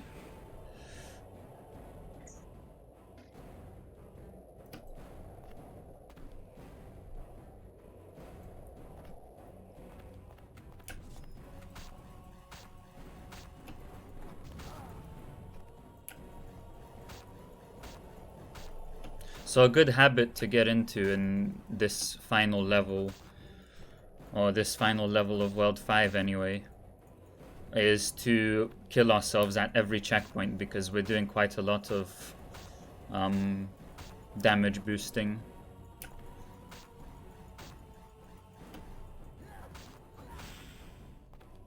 That's a note to self, mostly.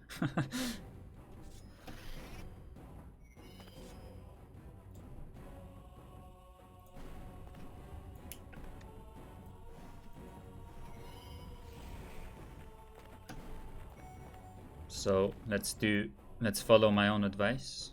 And would you die?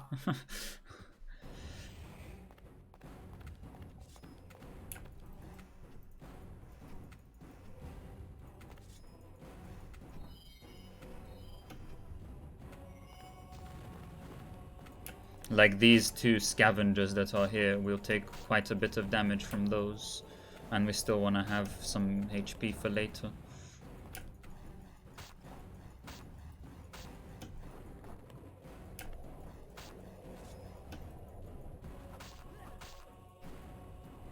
Come on.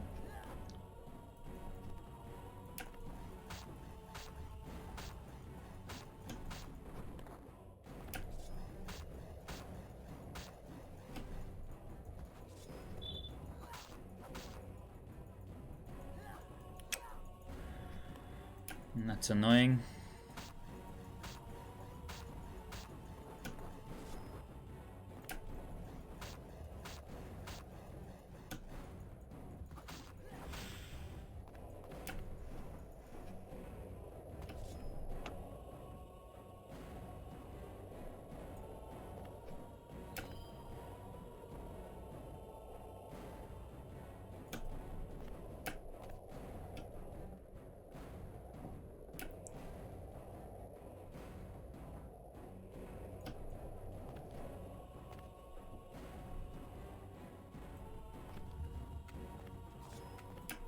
Rotating platforms in this level are actually quite tricky. Yeah. And the worst part about it is that Zal has an ability to reverse its direction, and sometimes it happens without you intending it, and Yeah. getting adapted to it is quite frustrating. Whoa, that was tight. Come on, checkpoint, please. I want a checkpoint. 1 HP.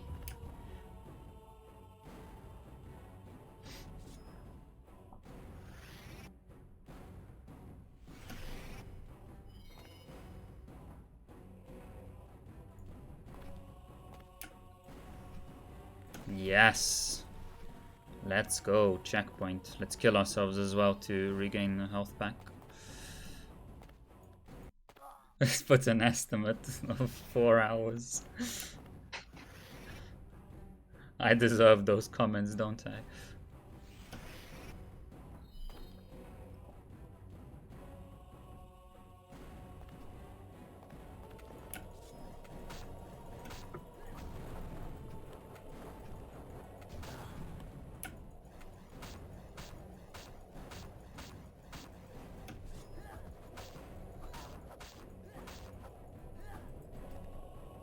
So you can kill these with a single cycle as well, but I've never been able to reproduce that consistently.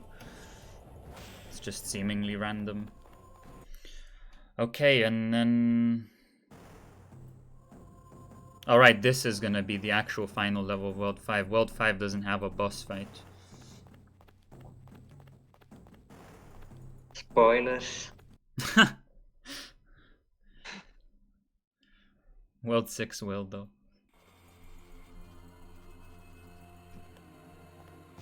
Oh my god, how fucking overestimate am I?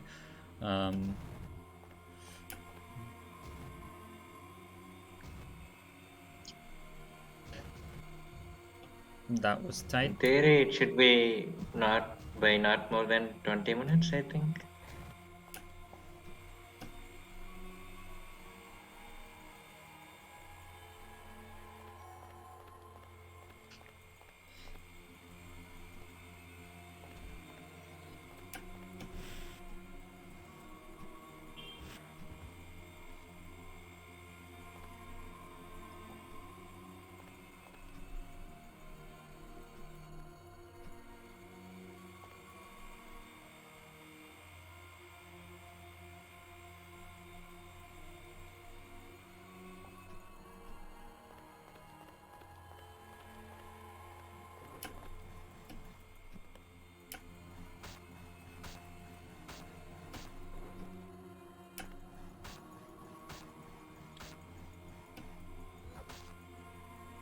Would you hit him? Alright, I should still be able to 2-cycle that.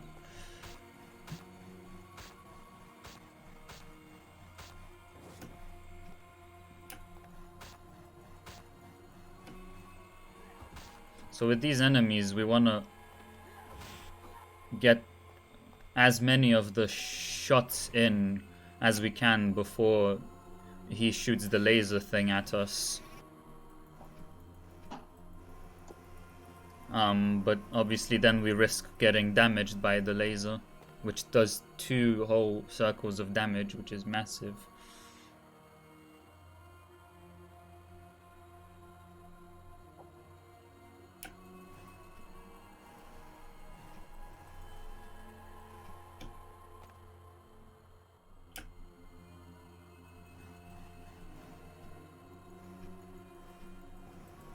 Just some platforming in pretty much the final level of the game as it is, and then the final world will be very different. You'll see, it's like you can really feel that it's end game once you get into the final world.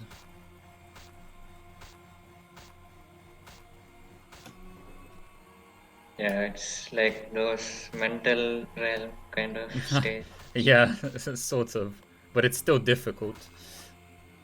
Yeah.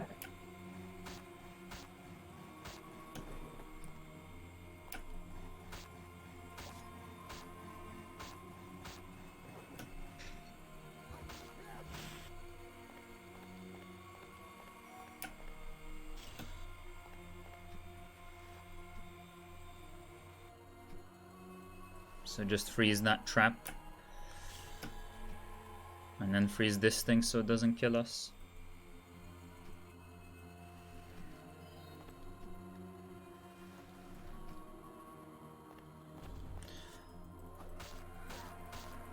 So pay attention to how I'm killing this enemy now. I'm just spamming left click and he's dying.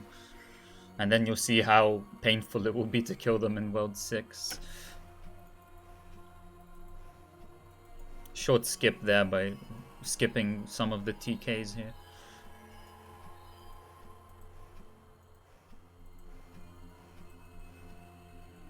Alright, I think we just dropped down here, yep.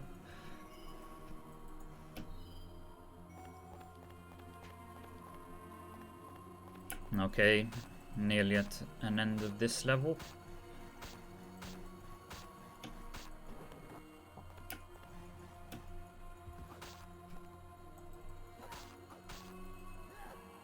Should still be able to do 2-cycle, even though I didn't get a hit in.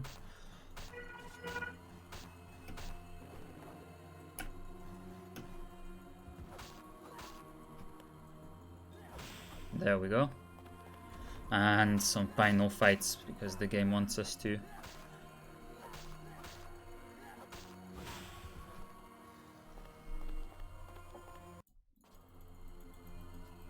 This is not time, by the way, this is just the end of World 5.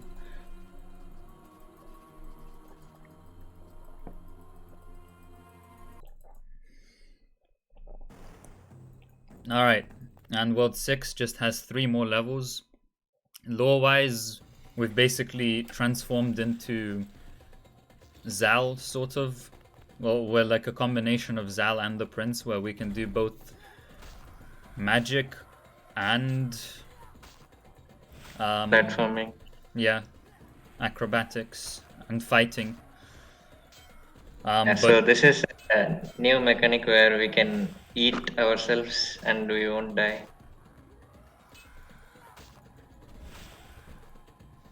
And so fighting these enemies previously- is a lot harder now because he does like some very slow combos. And it's just much easier with the original Prince, who does much faster combos. So now we have to do 2 hits, and then after 2 hits we have to block and repeat. And we have to time the blocks quite precisely as well.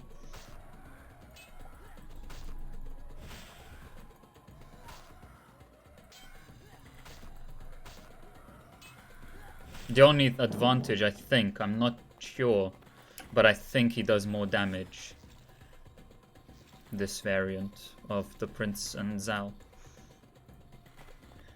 And there's a glitch there where when you drop down, he just jumps to his death immediately. Luckily, I've caught that. You can prevent it by basically immediately walking in the other direction, but that's hard to pull off. And that's just a glitch that occurs in casual gameplay. It's very annoying.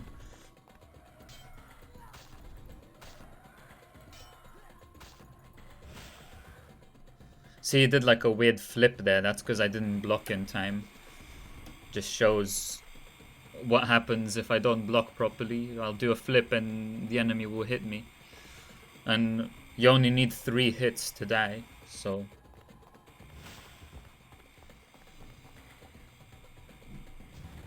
So, if you die while just killing an enemy, the game will crash here, and Oh, it right. also has a chance to delete your save file, which has never happened before.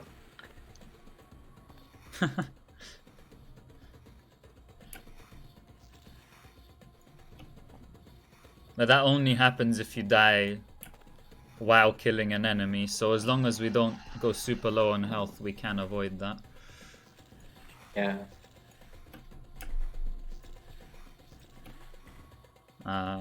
Okay, we'll have to wait on another cycle here.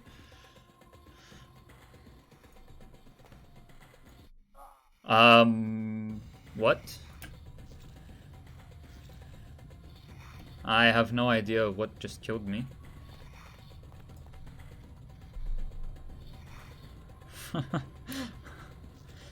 He just died. Oh, yeah, Oh wait, like, is it that thing? I didn't even know that can kill you. I thought that was just a part of the background. yeah, the purple spike thing. Right. That's what killed you.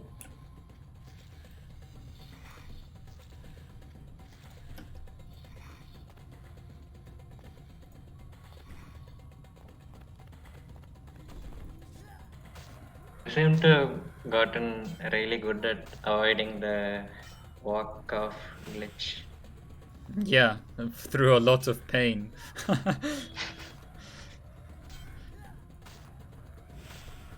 I wish I could show off the glitch, but then that would cause time because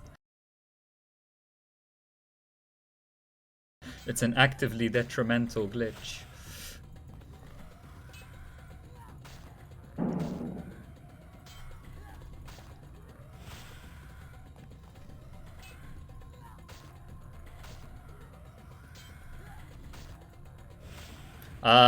The reason the prince is all weird is because if you remember, there were 2 characters, the prince and Zal. For some reason, they've now combined into one.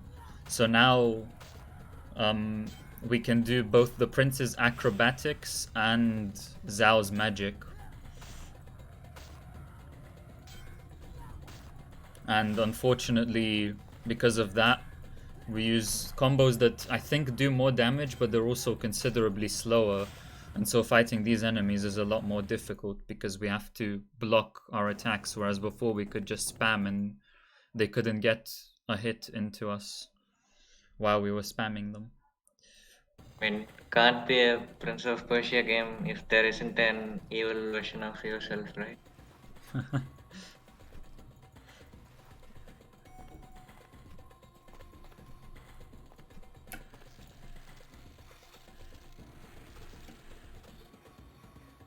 I mean, it's literally there since Pop 1.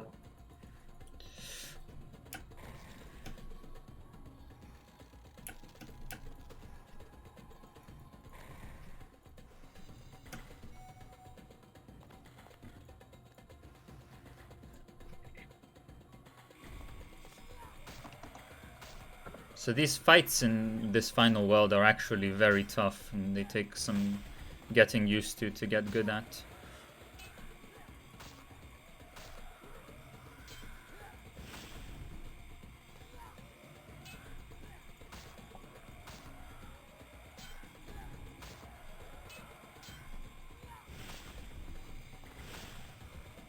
So just like the sense or rather warrior within entity, you can cancel your combo by blocking, so that's really helpful. It would pretty much be impossible if you couldn't do that. Yeah.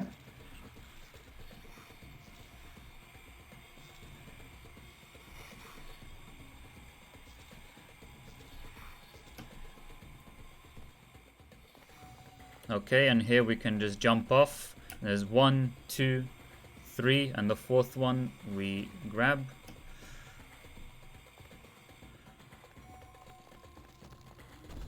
Alright, I believe this is like the final fight now. Or at least close to it. Final fight of this level, and then there'll be a boss fight.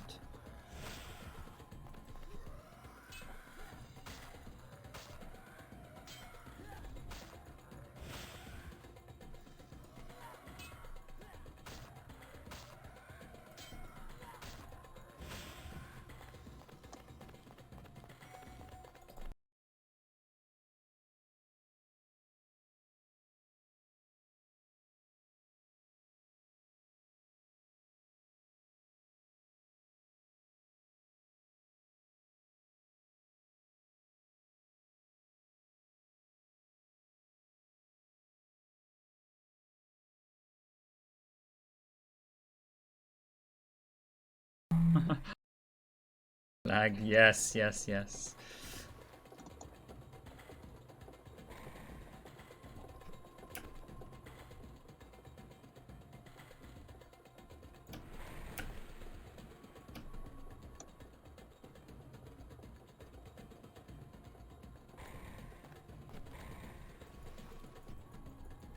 Please. No, no, no, no, no. Okay. Okay. I'm alive somehow.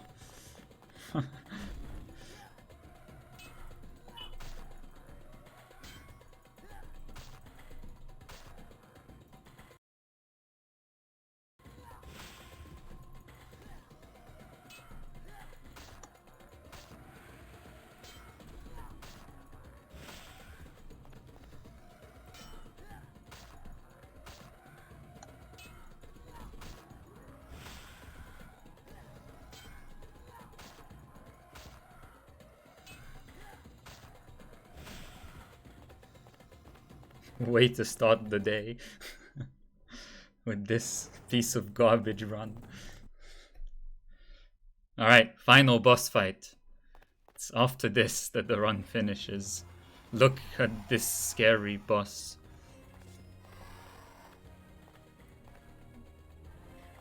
One has a very interesting point that the load trigger doesn't update to the new character.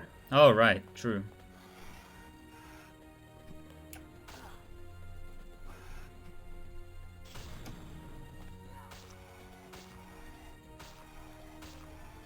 So this fight is the same as in World 4, but this boss is basically like a combination of some of the other bosses we've seen. So the first phase, which I've just done, was the same as World 4, then this one is the same as World 3. Or at least similar.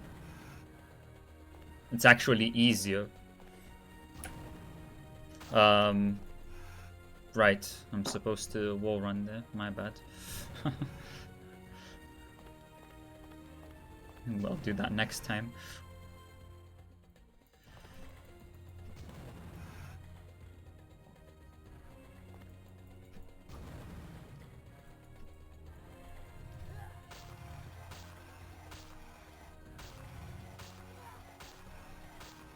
Alright, and that's phase 2. At the end of this phase, that will be time. So as soon as his HP goes to 0, which should be soon, so get ready on that. Oh, wait, what? Oh. I can't remember what I'm supposed to do here. That's fun. I think you should. Oh, right. I remember now. Ah! Nope.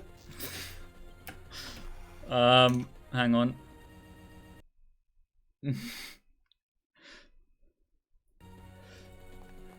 Okay, so might be now, might be a bit later. Get ready with the time. Okay, one more Nice. cycle. Nice game of ping pong here. I can't believe I survived that. Okay, I had to remember how to finish this. So we do this, and then now for real, get ready on time. And time. GG. What's the final time? 3:44 something. Okay, it's sub PoPRuns Yeah. score. Yeah, the final time is 3:44.22, but you have to add like 19 seconds, so that's more like that's a higher 3:44. I see. Well, I don't want to waste too much more of your time. Let's go to the next run, which is Yeah, Warrior it's good. Within.